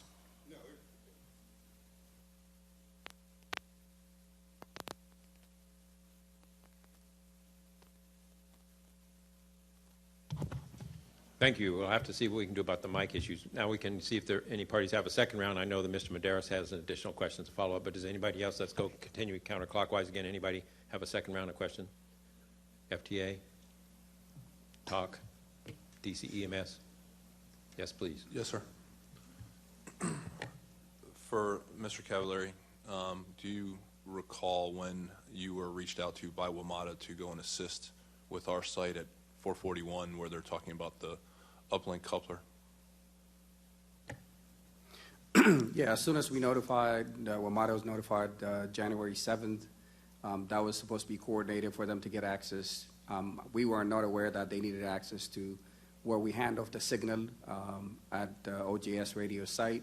We provide 24/7 support and access to any facilities. That request was not provided to us to be able to get in from that the January 7th date until right after the incident. Okay, and one last question. The day of the incident, were there any other issues with the District of Columbia's radio system above ground? There were no issues above ground before that date, after that date, for months and months. No issues. Thank you, Mr. Geldof. Mr. Medeiros? Thank you, Chairman Hart. Mr. Bunning, just one follow-up question. On the thermal imaging videos that were part of the exhibits, there was 3 of them, 16B, 17B, and 18B. On all 3 of those thermal imaging videos, the taker of the video stopped very close to that location. And what I was trying to ask the question was, what was the significance of him stopping and pointing it out at those locations when all 3 of them were almost exactly at the same point? But maybe you're not familiar with those videos. If you know, we're not asking you to speculate, but if you know. Right. I would not speculate on the reasoning why they stopped. I will further elaborate, though. we have, the track department has a very similar piece of equipment that runs the system through once a month or quarterly, and gets still a very clear, detailed, high-definition picture of the conditions in the tunnel structure. We don't need to rely on a thermal image to see the water leakage. So that's one of many tools that we use to look at the conditions of the tunnels, as well as the people that have walked the tunnels twice a week and the people who are out there all times. We have people in these tunnels all the time. Thank you. Thank you, Mr. Medeiros. Mr. Hudson? Thank you. The parties have concluded their questions for panel number one. The Board of Inquiry will now begin our questions Chairman for the Hart, witnesses. I I'm think sorry. Mr. Doherty might have one more chance to have a second round of questions. Okay, go for it, and I hope your mic works. Thank you, sir. Just one follow-on from Mr. Cavallari. The district had recently moved to an encryption system for the fire radios. Did that have any impact with the inability to have the communications underground?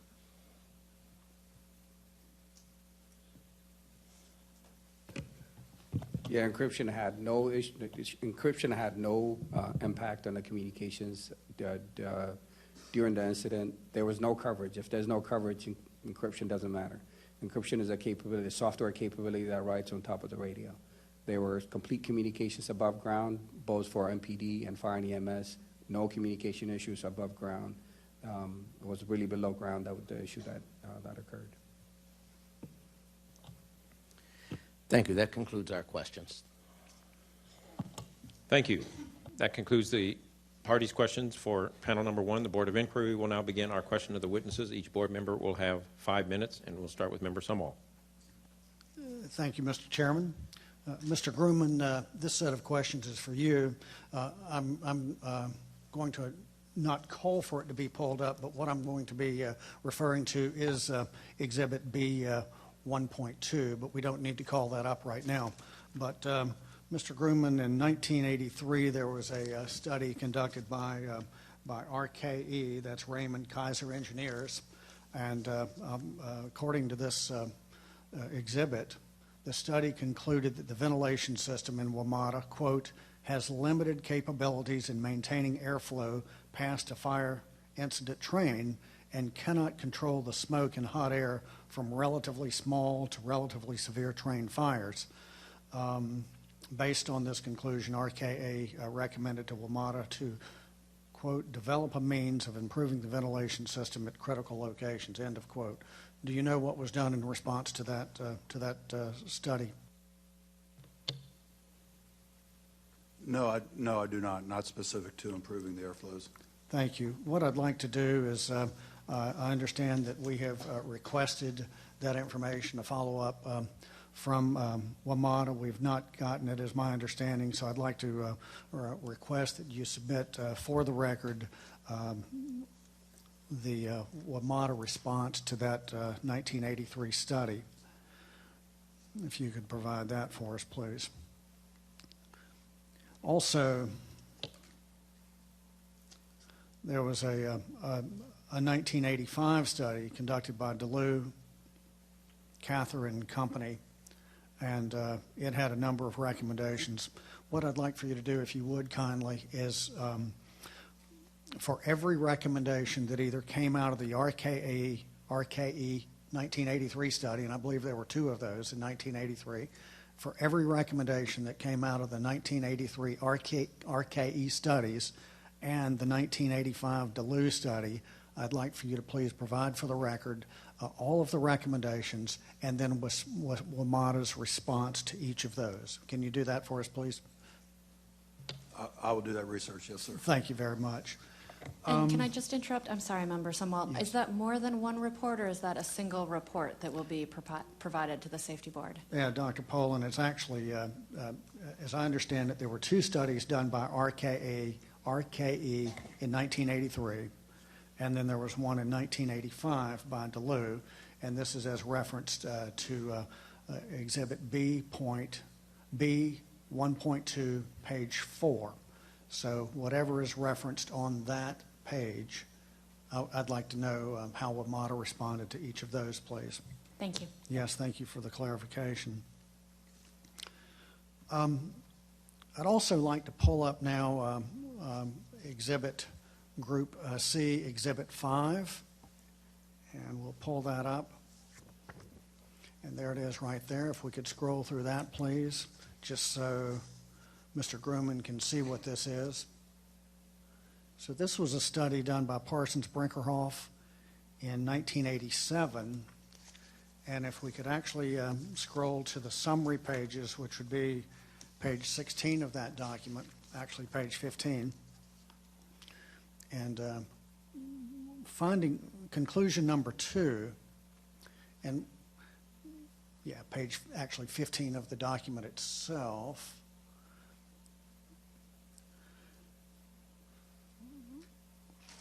Conclusion number 2, and we can see it right here, we generally agree that the existing ventilation system is unable to control smoke without modification.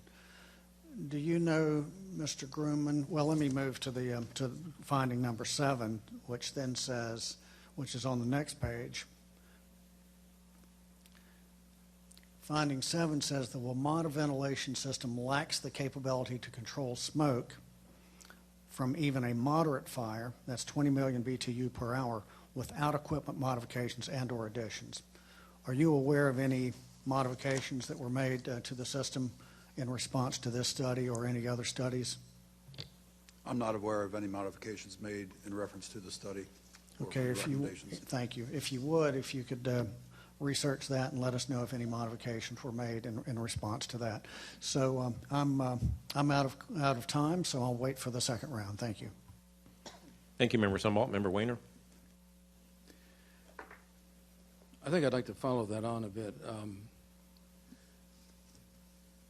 Obviously, there were some design standards that this was, the whole WMATA system was designed to, including ventilation standards. Where did those standards come from? And perhaps a question for Mr. Grumman or Mr. Bunting? The original design standards were developed by DeLuke Cather. Once WMATA came into being, the engineering group took over the designs and control the designs. All designs are stamped with a PE approval to meet local jurisdictional requirements. So are there industry standards that are being followed here? Or are these all basically standards just for this project? The original design, again, was based on sections of tunnel and heat loads generated either by wayside equipment and or train traffic. Again, the original intent of the ventilation system was for temperature control in the tunnels. Again, it was later or soon as the system opened, the realization of in agreements with the local jurisdictions that the ventilation system would be used for emergency purposes. However, the system was not designed around heat loads that we're now familiar with the NFPA 130. Given the particular structure of government standards in terms of transit rather than if this were heavy rail, would there have been different design requirements had this were heavy rail instead of transit?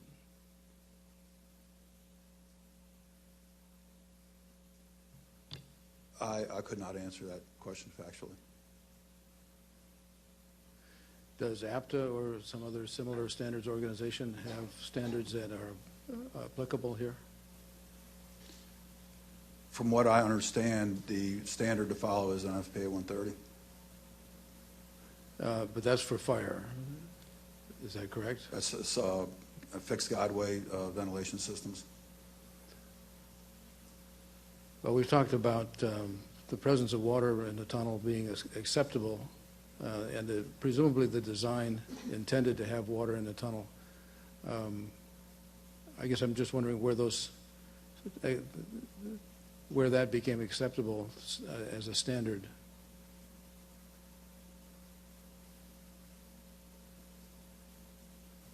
Are you speaking about the amount of water that's allowed to flow into a tunnel? Is that what's the question? Sure. I'm trying to understand where the design standards came from.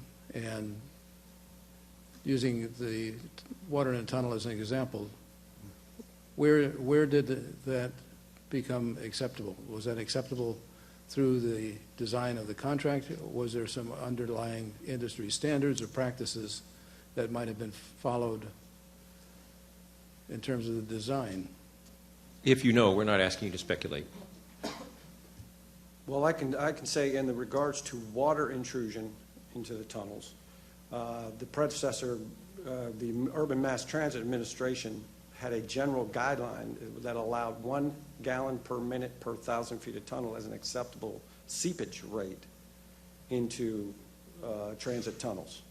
And that varies throughout the country, whether people are more stringent or looser. So that's the best of my knowledge on that area. Mm-hmm. So are the same design standards applied throughout the WMATA system, given that it spans 3 different political districts? In regards to water intrusion, our tunnels have been constructed over the last 40 years or so. And at the time of construction, those guidelines were generally followed. We used the state-of-the-art waterproofing techniques that were available at the time. And in the 1980s, we went to the most modern type of tunneling, which is the 2-pass NATM tunneling, and those tunnels are virtually dry. So that's pretty much the acceptable standard nowadays in transit and highway tunnels is dry. Okay. And with regard to ventilation, the ventilation standards are the same throughout the 3 political districts? Over the years, there have been minor variations to, in agreement with the local jurisdiction. Each jurisdiction has a final sign-off. Most jurisdictions have all signed off. The only exception was the Forest Glen station. That station is a deep station with no escalator entrances. The Montgomery County Fire Marshal wanted additional, they wanted modifications to the current system. For example, they wanted the adjacent tunnel fans connected to the fire alarm system. They also required a track bed deluge system. Other than that, that's the only change in a specific standard that was adopted by WMATA. Okay, so there are some differences in terms of design from one station to another, from one district to another? Just that in that one case with Montgomery County. Case. Thank you. Thank you, Member Weiner. Member Benzar. Thank you, Mr. Chairman. Like you, I take Metro almost every day, as does my family, so I appreciate this opportunity to ask questions. My first questions are regarding maintenance, so for Mr. Bunting. Are the track inspectors, are they trained to identify and report tunnel leaks, and what does this training involve? Well, we categorize tunnel leaks in 3 categories. Category 1 is any tunnel leak or any leakage that can cause a safety hazard or cause damage, is immediately causing damage to the infrastructure. Category 2 leaks are leaks that simply are leaking into the tunnel and contributing to the overall wetness and dampness and moisture content of the area. And Category 3 leaks are just seepage leaks that really are showing no degradation to the system. The track walkers have been trained on those general guidelines, and they do rate the leaks in 1, 2, or 3. That's correct. Thank you, Mr. Bunting. And could you provide documentation of that for our docket of this type of training? I would have to go to our training department and see if they have such records or if this is just a on-the-job training, part of their on-the-job training. I don't have that information. Okay, if you could find that out for us. So, Mr. Bunting, based on the Vice Chairman's questions, we're going to mark down that you're going to provide an exhibit on the training. And if that's not correct, you'll have to provide us information after the fact that you don't have those records. Thank you. Thanks, Dr. Poland. Training specific to the maintenance of the track Thank you. inspectors, yes. Thank you. So you mentioned earlier also, Mr. Bunting, that your system can track defects, and I think you referred a term called Maximo. Does that mean that this tracking system, it generates reports so you can identify and prioritize and act on this, given the severity of the potential consequences? I guess my question is, what happens with this tracking? What kind of reporting is done?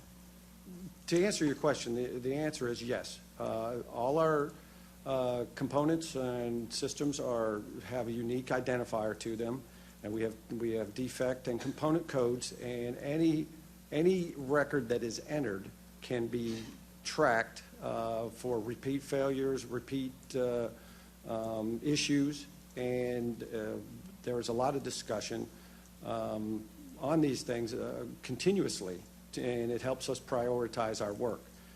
For instance, if we have a area where we have a surfacing problem with our track repeatedly, it would cause us to focus that. We get a report. We can generate a report anytime there is a failure that tells you if there's been a repeat failure, that tells you what date that occurred, what action was taken, what measures were in place, and we can then analyze that data and make determinations on actions based on that information. And so what exactly happens? I mean, what's the system when all of these defects are tracked? Is there a systematic way, though, that the reporting is done so that you can prioritize them? I mean, I know you say that you do it continuously, but what does that mean specifically? Well, each office has an area of responsibility, and each office must develop an annual work plan based on the priorities of the agency, based on what we want to get done, based on performance that's set by our executive leadership.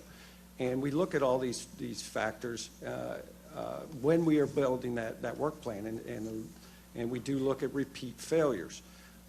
In addition, we have anything that causes a disruption to service or causes us to react immediately, or the fire department reacts or anything, it ends up on an incident log. That incident log is then every morning discussed by senior leadership, and action plans are put in place. And in that reporting of the incidents comes the entire work history for that whatever issue occurred, and that whatever area the incident occurred.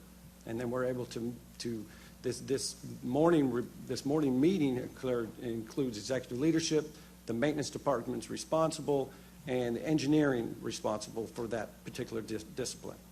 And we build work plans and actions based on that, on those discussions, and in developing our work plans annually and monthly, weekly. Thank you. I'm afraid I'm out of time. Thank you, Vice Chairman Denzar. I'm going to ask a few questions, and then we'll have a second round for the board members. Did I hear reference to a blue ribbon panel regarding water in the tunnel, a blue ribbon panel study regarding water in the tunnel? Yes, sir. There were 3 studies, significant studies done in WMATA. I believe the first one was done by UMTA in 1982. And then there was a blue ribbon panel put together by our executive leadership in the mid-90s. And then the USGS did a study in 2004 as well. Can those all be provided to be placed into the docket? I know of personally the UMTA study and the USGS study I'm in possession of. I would have to talk to our engineering group and see if they have the blue ribbon panel study from the 1990s. Could you do that so that we can have them brought in as exhibits? So Chairman Hart, that's 3 blue ribbon reports are they from WMATA, or are they from an outside organization? Like I said, the first one, the 1992, was UMTA, was the Urban Mass Transit Administration did a study for WMATA. The blue ribbon panel was initiated by WMATA, and the USGS USGS did that study, and I'm not familiar with who initiated that study. And then there were 2 additional studies as well? Is that correct? No, those were the 3 studies. I'm sorry, okay. So we'll add those to the exhibit list then. Thank you. So thank you for that. On that subject of water leaks, it sounded like the emphasis is on water leaks to the extent they may affect infrastructure. I'm wondering, was there any program to say, what about water leaks as they affect the electrical supply, especially to the third rail, since the third rail is down on the water is too? So was there any emphasis on water leaks as it might affect power availability to the third rail? I'm not familiar with any of the studies that directly were focused on the electrical system. They looked at the entire infrastructure, the underground infrastructure, and the degradation caused by the water leakage into the system. Okay, thank you. Let me turn to ventilation. What was the purpose? I heard reference to the NFPA 130 standard. What was the purpose of that standard? If you know anybody who might know that.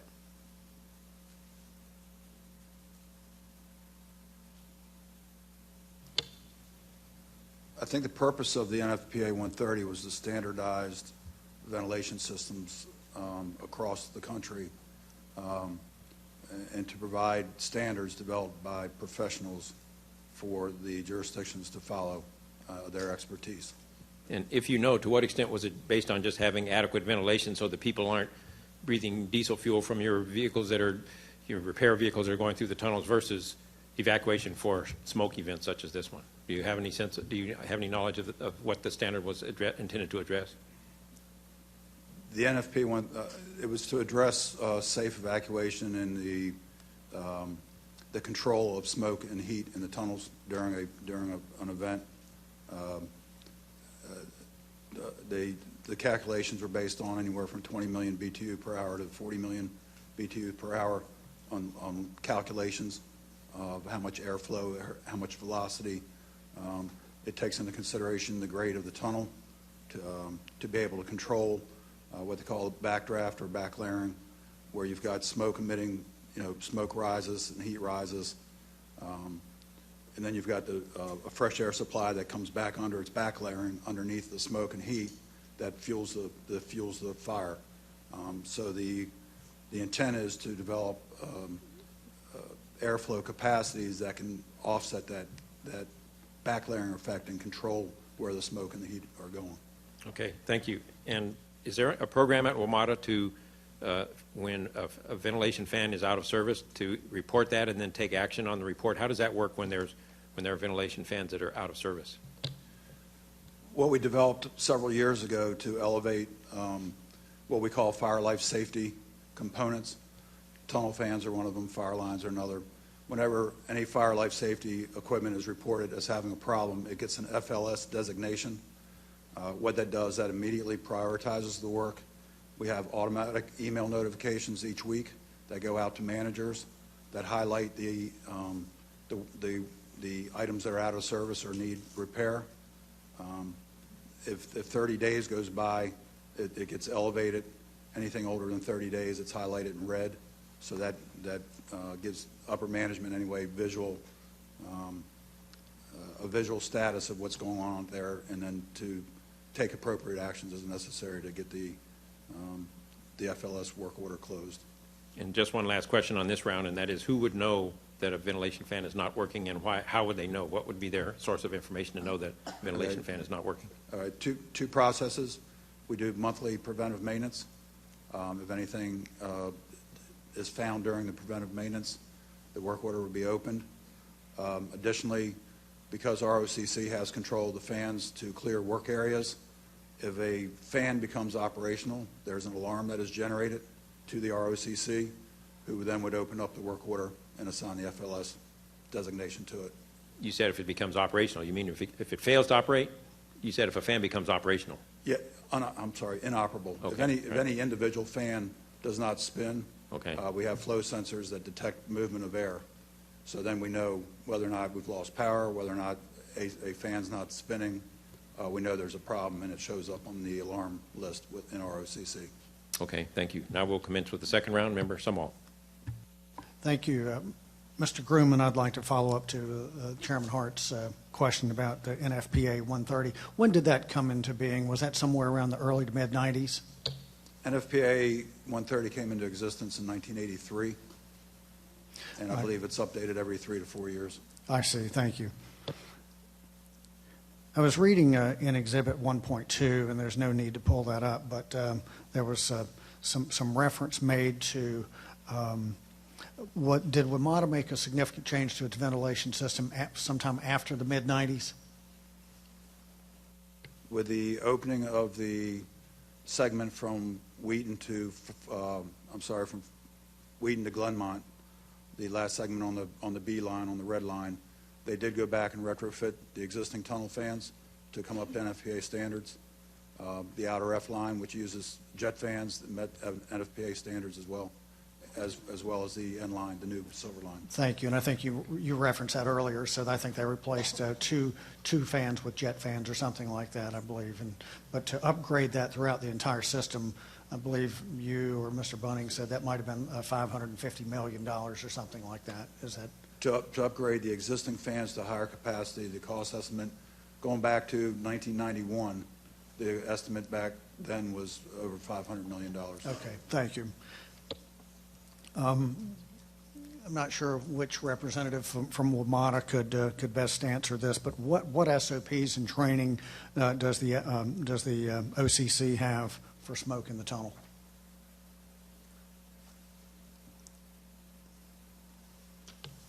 They have developed a procedure on how to operate the fans depending on where the incident is, where the train is, and where the fans are located. And that's post January the 12th, is that correct? Post January 12th, yes. And prior to this event, this accident that we're referring to?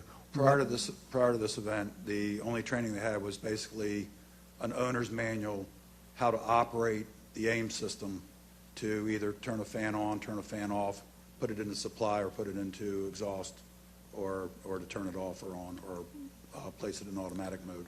Thank you. Again, no need to pull this up, but Exhibit 1.1 of Group B, it says that states that a biennial inspection of the L route, which is the L route between the L'Enfant Plaza and the L'Enfant Portable, which was performed in October of 2014, found that the condition of the drains and troughs of having a rating of 4, which is considered to be poor condition. So what's the significance of having the drains and troughs be poor condition in this? And to be clear, the L route tunnel, that is the route between L'Enfant Plaza platform headed towards the Pentagon. Is that correct? That is correct. Okay, good. Just wanted to clarify that. And so what's the significance of the drains and drains and troughs having a rating of 4? Well, if you have a rating of 4, which is a poor condition, if my memory serves me correctly, that would mean that there's an obstruction of some type, that the water is not draining to the area which it's intended. And my understanding after review of that report is that the drainage trough had debris in it. It had a significant amount of newspapers and other debris that was causing water to flow all over the track bed as opposed to down the drainage trough and into the main drain. Okay, thanks. And so to be clear, is it your testimony that after this particular drainage system was found to be of a rating of 4, which is in fact poor, that was the problem and that it was corrected? I have no knowledge myself that it was corrected. However, I've been in the tunnel since then, and the area is clear, and the drainage troughs and drains are flowing freely. So my assumption is, yes, it was cleaned at some point. Could you please, Mr. Bunning, for the record, supply any records that you may have, that WMATA may have, in reference to this particular finding of the October 2014, where these drains and troughs were found to have a rating of 4 in this particular area of the accident? If you could do that, any records or any records that WMATA may have. So I'm out of time, but thank you very much, Dr. Poland. Do you know exactly what it is we're referring to? So Mr. Bunting, you're going to provide a WMATA records of the drains and troughs in the tunnel L1, is that correct? From October 2014? I will look for a record of maintenance activities in the area to see if it was documented. Let me explain that many times this work will be done undocumented. If it's simply an obstruction, a newspaper, a bottle or something, a track walker in the performance of their duties will clean that up, and that will not show up on any maintenance record. So that when it's the troughs that are clogged, that's very possible. That's how that situation was rectified. But I will do a search and let the board know. Thank you. Please let us know, positive or negative, if you find a report and if you're not able to find a report. Thank you. And to make sure that we're talking about the same thing, what I'm referring to is Group B, Exhibit 1.1 on page 5, and that's where the discussion about this biennial inspection is. So thank you very much. Thank you, Member Sumbault. Member Weiner. Yes, we had a lot of discussion about how to get smoke out of the tunnel. I'd like to talk a little bit about how smoke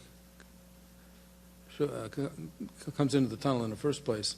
How many smoke events does WMATA have in a typical year?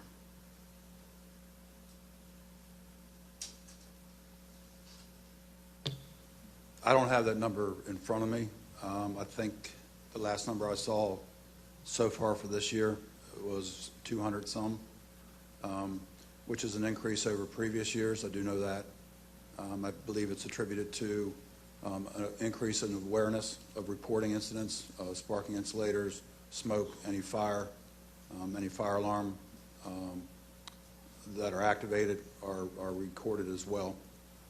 So there is an uptick, but again, I believe it's directly related to a higher awareness or higher increase in awareness and reporting. Okay, so we're talking about a couple of hundred events in 5 months, 6 Yes, months. Sir. Is ARC tracking the major cause for these events? I'm sorry, the question again? Is ARC tracking? The NTSB recently put out a recommendation for sealing of the connectors because of the potential for ARC tracking. Oh, I don't think that's the leading cause at all. No, sir. You what? I don't think that's the leading cause of the smoke incidents and smoke and fire incidents. Arcing insulators are probably the leading cause of smoke or reports of smoking or arcing in the tunnel. It isn't necessarily cables. Okay, but it is, you did say arcing on the insulators, so it would be ARC tracking? I'm not familiar with that term, ARC tracking. You're not familiar with that term, okay. Well, ARC tracking is a continual leakage of current across a surface because of developing electrical path. I guess it was my understanding that since we sent the recommendation on sealing the connectors, that ARC tracking would have been high on somebody's list. Mr. Miller will have is more involved in that. Sir, back on the original number of incidents, which Mr. Grumman's going to provide for you, the last 6 months of this current year, we have had 4 cable issues. If that clarifies any of your questions regarding cable.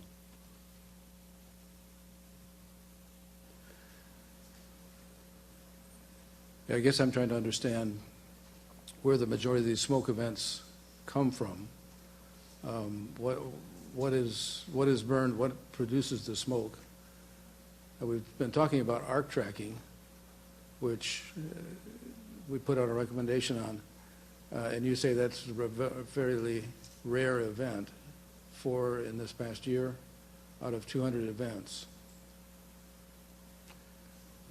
We have there's 4 cable incidents for the calendar year 2015.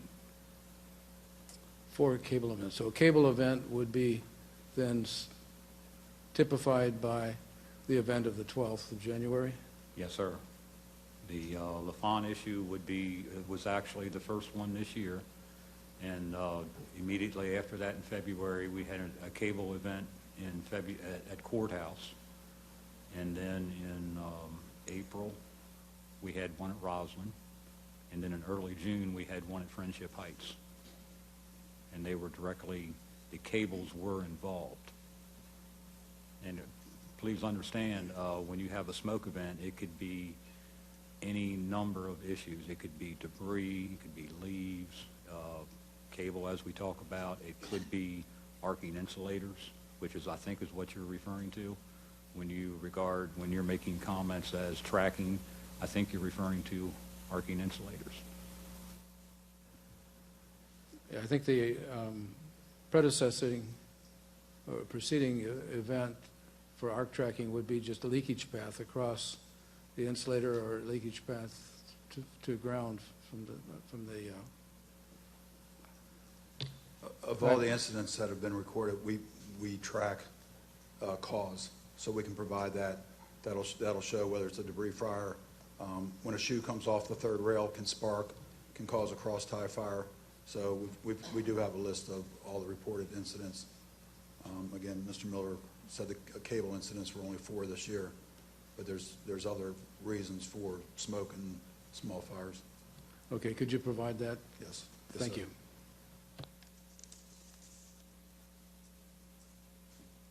Thank you, Member Weiner. Member Denzar, Vice Chairman Denzar. Thank you, Chairman Hart. This is a question for Mr. Grumman. So, because there are these different capabilities and limitations at different sites, and I understand that in answer to a previous question, you'd said that there's a playbook being developed by consultants regarding ventilation. Is that correct?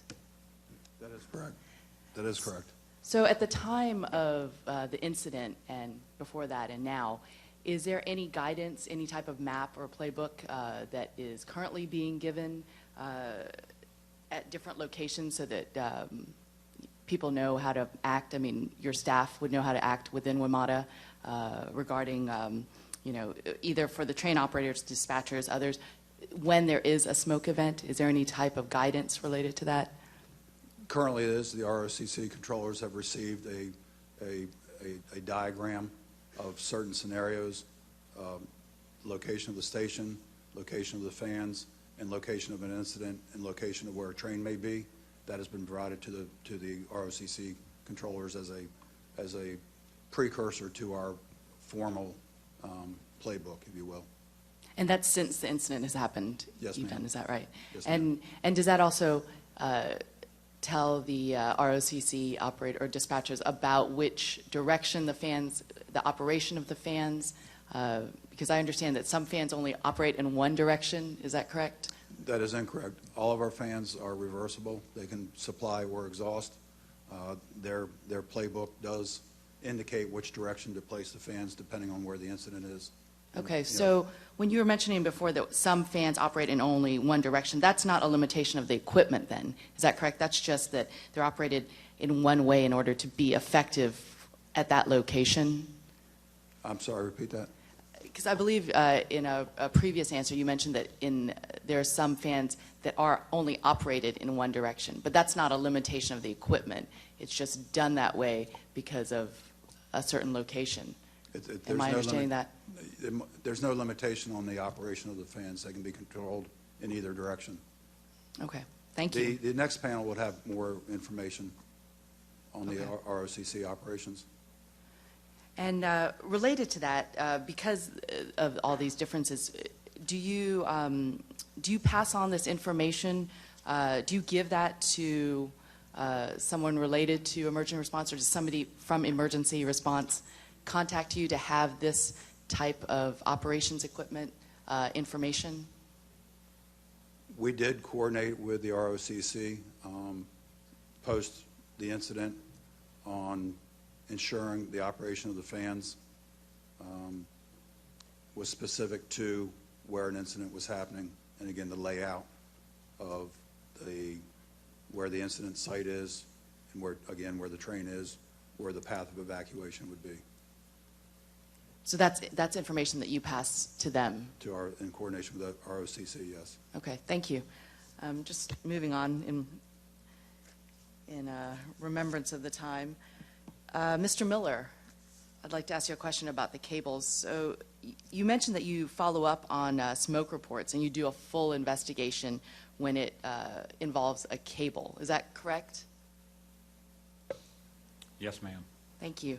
And so based on that, are there fewer are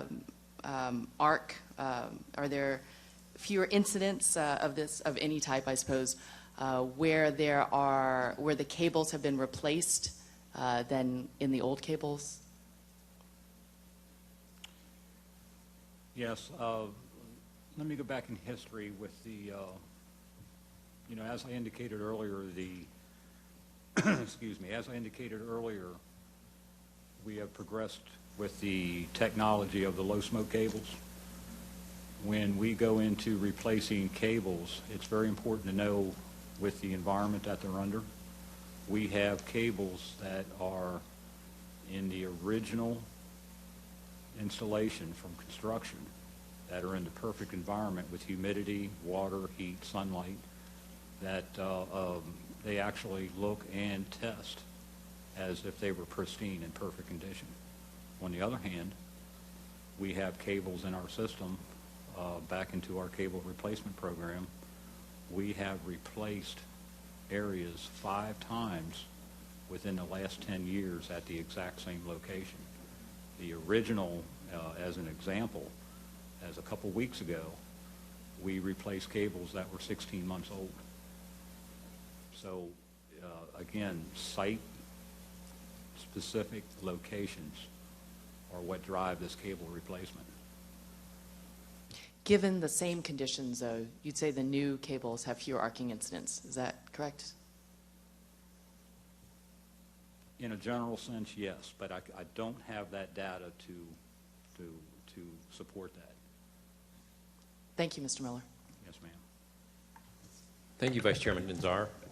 Chairman Hart, can I interrupt for a minute? Yes, please. Dr. Denzar brought up a line of questioning, and I'm not sure that we have the exhibit that Mr. Grumman was referring to. You spoke about a diagram that was used by the Rail Operation Control Center operators that would give them some sort of a scenario so that if the train was in a certain position, they would know which ventilation fans to turn on. I don't believe that's currently an exhibit. Can you provide that to us as an exhibit, please? Yes. Thank you, Dr. Poland. I have a question about how this, you talked about the change in the process for knowing the big picture about where the fans are and where the sources are and where the trains are. And I'm just trying to picture in my mind, there's a dispatcher sitting in front of a board, which we toured a couple of weeks ago, and is there any one person, would it be that dispatcher, or is there any one person who would know where the train is, where the smoke is, where the fans are, to have the big picture to say, well, I want to put this one in supply and this one in exhaust in order to keep the smoke away from the train? Is there any single point of information, or am I asking the wrong group? Should this go to the emergency response folks? I'd refer you to the next panel, sir. Okay, because I did not see how that information would come to one person to make the decision, because to me, it's intuitively obvious. You get a report, smoke in the LaFont station, then the immediate response is going to be exhaust, put those fans in exhaust to get the smoke out of the station. Little did they know that by doing that, now they've drawn the smoke from the source through the train into the station, whereas if smoke had gone the other way, away from the train, but that would not be something that a person would know unless they had the big picture. And that's what I'm trying to find out, is how would some individual know the big picture to say this fan needs to be in exhaust, this fan needs to be in supply, keep the smoke away from et cetera. So that would be a question that would be more appropriate for the emergency response people? Yes, sir. Okay, thank you. Any more questions from the board before we return it to the tech panel? Any further questions? Okay, I'd like to return the questioning then to the tech panel, and we'll go until you're finished, or 12:30, whichever first occurs. Thank you, Chairman Hart. I'm going to turn the questioning over to Mr. Joe Piniotu. Thank you, Dr. Poland. I want to follow up on this last few questions that were asked. So there are predetermined configurations for the ventilation system operation. Basically, they're location specific. So certain fans would be turned on in supply, certain would be turned on in exhaust, depending on the origin of the smoke. So my question is, does WMATA have a smoke detection system throughout the station and tunnel network with which to identify the source of the smoke? We have no smoke detection in the tunnels. There's smoke and heat detection in service rooms in the stations. Thank you. One of the early action items WMATA was going to undertake after the incident was to do a study or generate a report on the feasibility and cost of adding a smoke detection system throughout the network. Has that taken place? And if so, what decisions were made?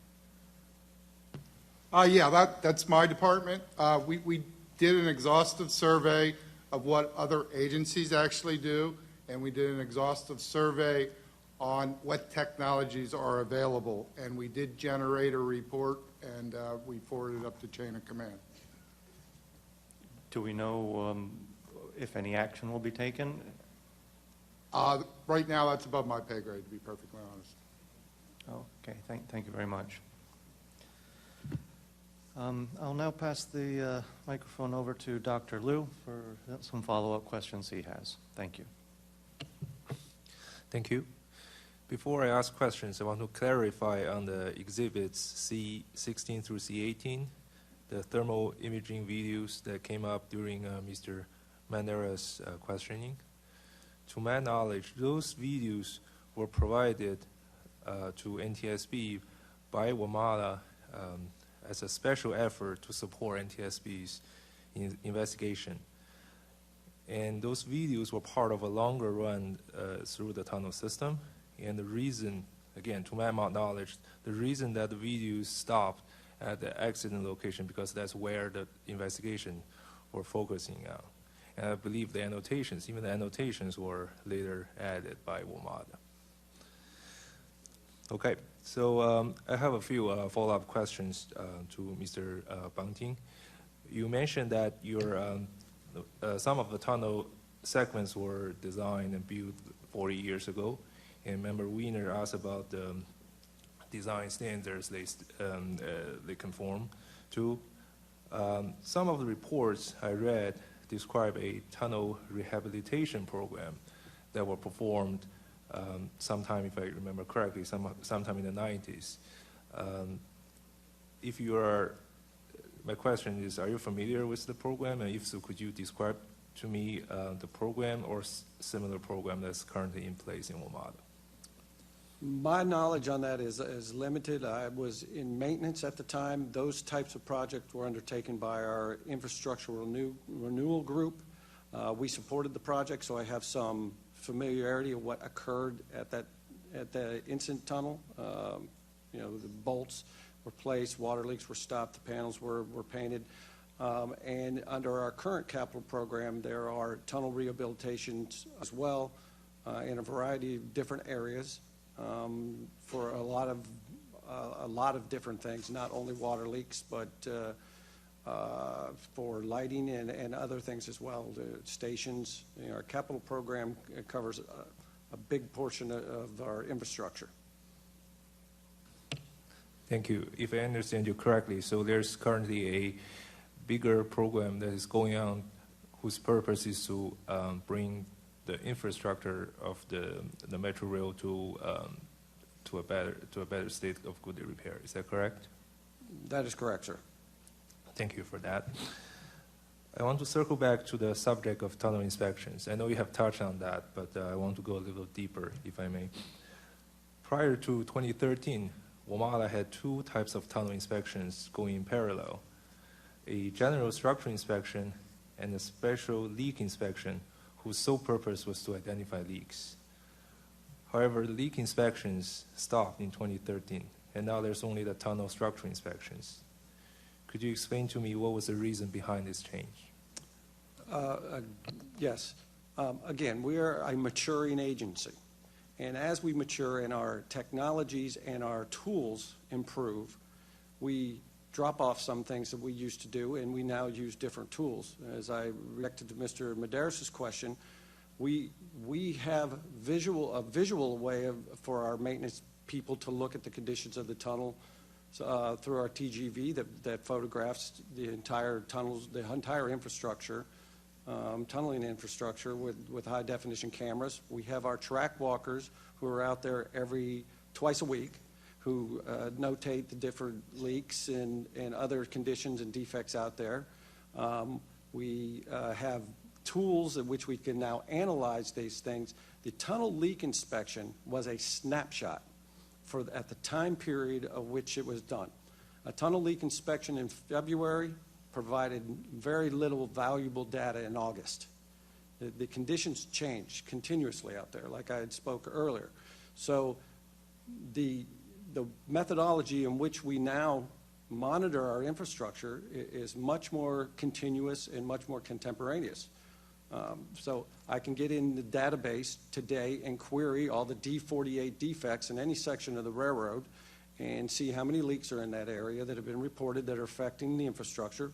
Or I can go to the TGV, which is a Track Geometry Vehicle Analytical Group, and get their latest video run and get a clear, high-definition run of the section of which I have interest in.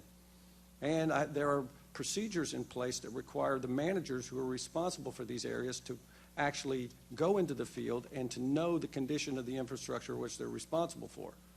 One of our OAPs says that the maintenance manager responsible for that area must inspect that area on foot 4 times a year.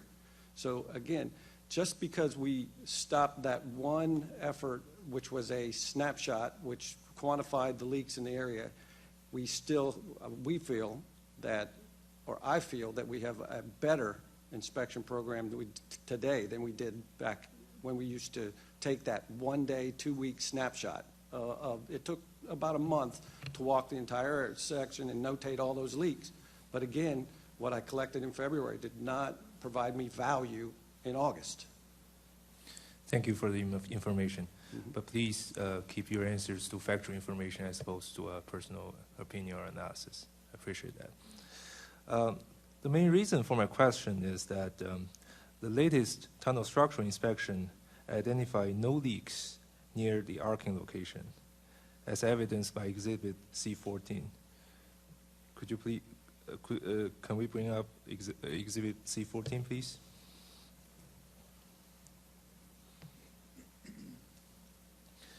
On the other hand, the leak inspection identified many leaking conditions near the arcing accident location, as shown by Exhibit C13. Since there are no longer leak inspections, my question was, is there any other sources apart from the structural inspections to identify leaking conditions? And based on the information you just provided, it appears to me that you believe that the new procedures that are currently in place can effectively replace the leak inspections that were conducted before 2013. Could you confirm that or comment on that, please? Well, what I can say is that the date of the inspection, the date of the incident, there were leak-related defects within the database. There were 2 priority 3 defects of water condition and leaking in the area, and water condition defects between chain marker 66+00 and 71+00. So the data was there. It had been collected through our current program, and the data was there. So what I'll say is that the data is available to be used when we prioritize our work. Thank you. I don't believe I have that data. Could you provide that source of data to me after hearing, please? Xiaohu, can you clarify what that report is that you're asking for, please? Yes. I was asking about the status of the water intrusion status at the arcing location close to the time of the accident. The reason for my asking that is the structural inspection that were conducted in October 2014 didn't identify any leaking conditions at that location.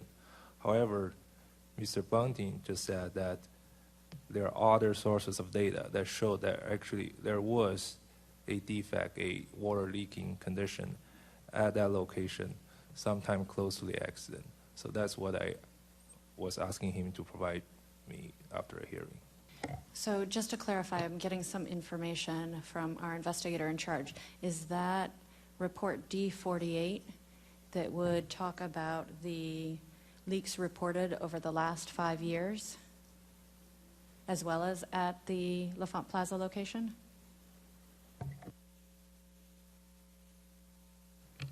I'm not aware of that.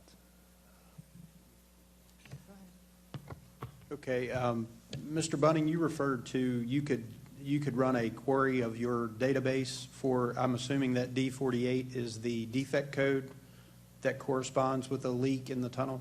D48 and D42. D48 is water leaking, D42 is water condition. Okay, if you could provide us that information, how far back does that go? Is that a report that's been generated for the past 5 years?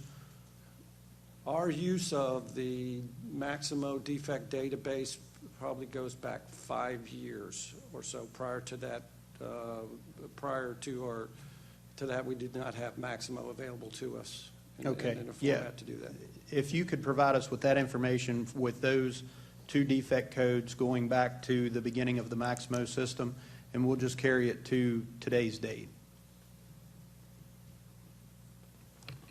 Thank you. Just to make sure I understand this, so these type of defects, apparently they were not identified by the structural inspections. So they, I mean, if they exist in the system, they must have been identified during procedures such as track inspections or other type of procedures you described. Is that correct? I would have to look in the database to see exactly who entered them to tell you what group they came out of. But that would be my assumption. Thank you. So your system not only is able to provide not only the existence of defects, but also provide the source of the defects, the source of how the defects were identified. That's correct. Every person has a unique sign-on into the system. And when they record or modify data, that data there's a log, and it requires your employee number, the date, and all of that is auditable and trackable. Yes, correct. Thank you. That completes my questions. Thank you. I'll turn over to Mr. Payen. Thank you. Mr. Miller, I'm going to go back a little bit on the current program that WMATA uses to monitor the third rail cable integrity. You mentioned that in the late 1990s, WMATA had a periodic measuring program, and that has migrated now to measuring as required, along with thermal imagery and track walkers. Is that correct? WMATA had a full-time measuring program in the late 1990s. We had a dedicated crew to that. Okay. Excuse me, I'd like to continue for a second. Sure. The results of that measuring program told us very clearly where we had to take immediate action to start our cable replacement program. When you go to the current values of how we're measuring today, it actually goes to 3 individual aspects. We will revisit areas that are known to have a shorter cable life. We will also go into known problem areas and measure additional cables in the entire area. And we will also, as we install new cables, we will measure each and every cable that we install to assure its integrity. But system-wide, there's no periodic measuring program in place right now? No, sir. Okay. And how effective is the thermal imaging to identify a degrading third rail cable? The thermal imaging is it's a wonderful product. What happens is we will get this report every 3 months. That report is recorded, it's went through the entire system, and then immediately that report is given to our engineering folks.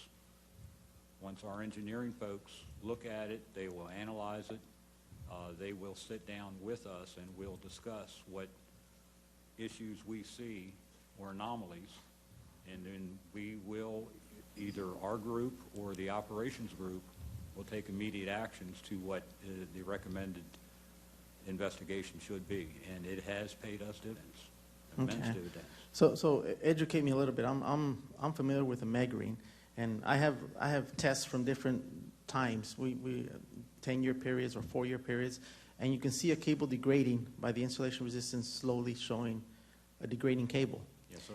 Can you do that same analysis with the thermal imagery? Can you see a cable slowly degrading over time? No, but what you do see is anomalies. And by doing that, I'll give you an example. If you have an entire set of negative return cables that are coming off of a high current bond, in our system, you will see anywhere between 6 and 12 of those cables lined up right in a row. So we're looking at the thermal imagery will give you an ambient air temperature of each individual connection if they're different. So in other words, if all the connections are cool, let's just say there's 6 of them out there. If all the connections are cool, you're going to see an ambient air temperature of probably whatever's in the tunnel. However, what we find is we will see one connection in the middle of that entire row that might have an ambient or elevated air temperature. What that tells us is that there's something that needs to be investigated with that cable. It could be anything from a little bit of water on the cable. It could be a loose connection. It prompts our investigation to go find what that is because it's different. Okay. And the thermal imagery is effective in capturing cables that are laying outside of the third rail, away from where the running rail, running at track speed? Yes. What happens, if you look at the imaging reports, you will see the third rail cable stub-ups along with the actual cables that may be installed up or down the track. And if there is an anomaly, you will see it in that thermal imagery report. And typically it's by an elevated ambient air temperature. Okay, thank you. Switching channels a little bit. In discussions with WMATA personnel, we were told that WMATA used to have a cleaning program for their insulators, and we were told also that WMATA was revisiting that issue as to possibly implementing the insulator washing program. Can you tell us the status of that, if it is in fact going to be implemented? I would like to defer that question to my colleague, Mr. Bunning. Okay, very good. Well, I will tell you that I don't know where the information come from that we are not cleaning insulators. We have cleaned over 40,000, we have cleaned over 30,000 insulators in the last 5 years, and we have replaced 40,000 insulators over the last 5 years. So we are aggressively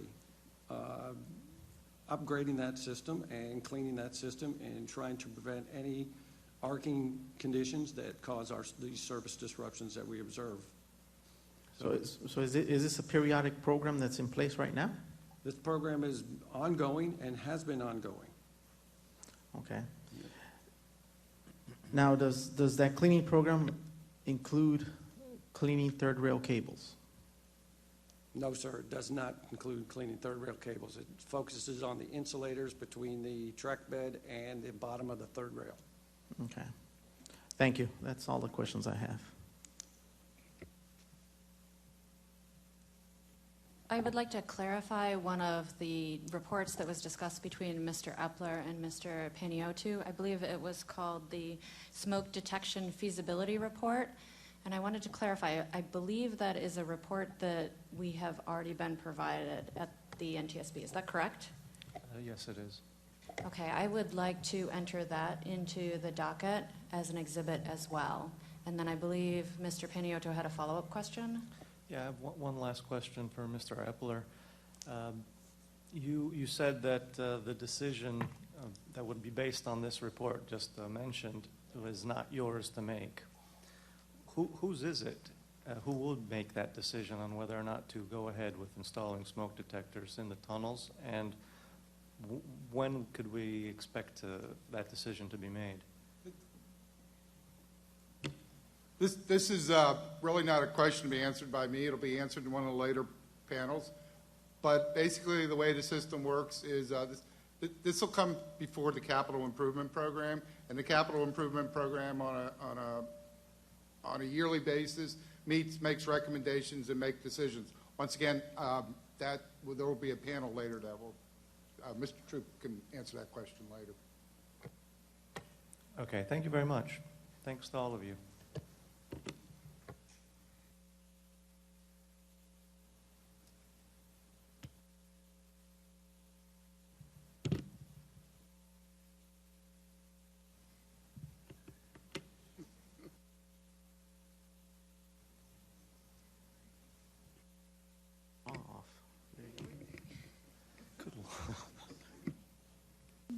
There's a mic on over here, and I think only 3 mics can be on at the same time, so if you could unkey that mic, please. Trying to turn it off. Want me to do it? Chairman Hart, this concludes the tech panelists' questions. Thank you. Thank you very much. Before we close with this panel, Dr. Poland, can you please review the exhibit items that have been requested in this panel? Yes, I'm going to ask Mr. Benjamin Allen to review the list that he's been keeping. Mr. Allen? Does this work? Hey, it works. Okay, all of these I believe are to WMATA, and if any of the people who have requested these, if I've got it slightly wrong, please let me know. The first request was for the maximum work order of July 14th for the tunnel water repair. The next was information on how much of the network was examined in the studies on ventilation. Member Sumwalt asked for the WMATA response to the 1983 ventilation study, the responses to all the recommendations in the RKE studies from 1983 and the Duluth studies from 1985, as well as responses to the 1987 studies that were discussed in Exhibit C5. Where the Vice Chairman has also asked for documentation of the track walker training or the track inspector training, be it OJT or if there's a formal training program. So either documentation or information if it's not a formalized training program. We've also asked for what I believe was the 1993 UMTA and USGS studies, as well as the Blue Ribbon report. Asked for the records of drains and troughs with a rating of 4 in the area of the accident. This is what we discussed in Exhibit B 1.1, page 5. We've asked for the number of smoke incidents to date in 1995, as well as the sources of those incidents. The ROCC diagram on the various scenarios for vent fan operation.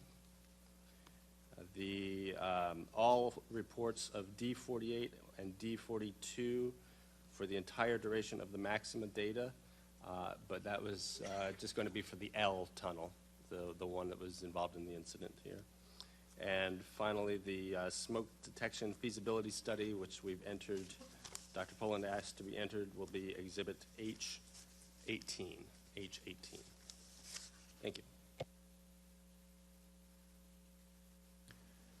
Thank you. That concludes the first panel of this hearing. I want to thank the tech panel for excellent questions. I want to thank the parties for participating in it and engaging in the process so well. And last but not least, thank the panelists for providing the very informative presentations and answers. Appreciate that. We will now break for lunch. We're a few minutes early.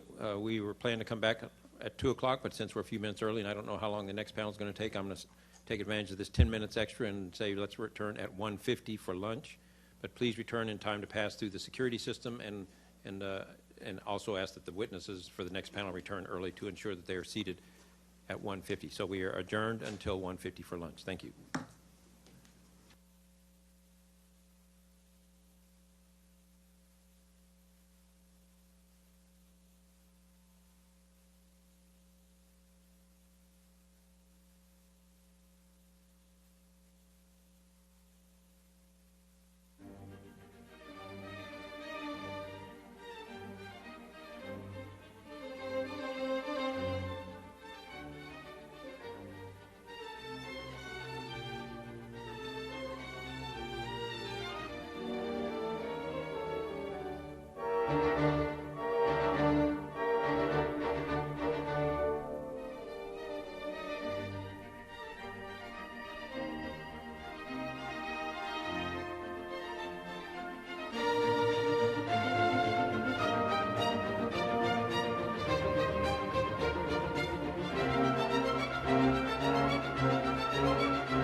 you.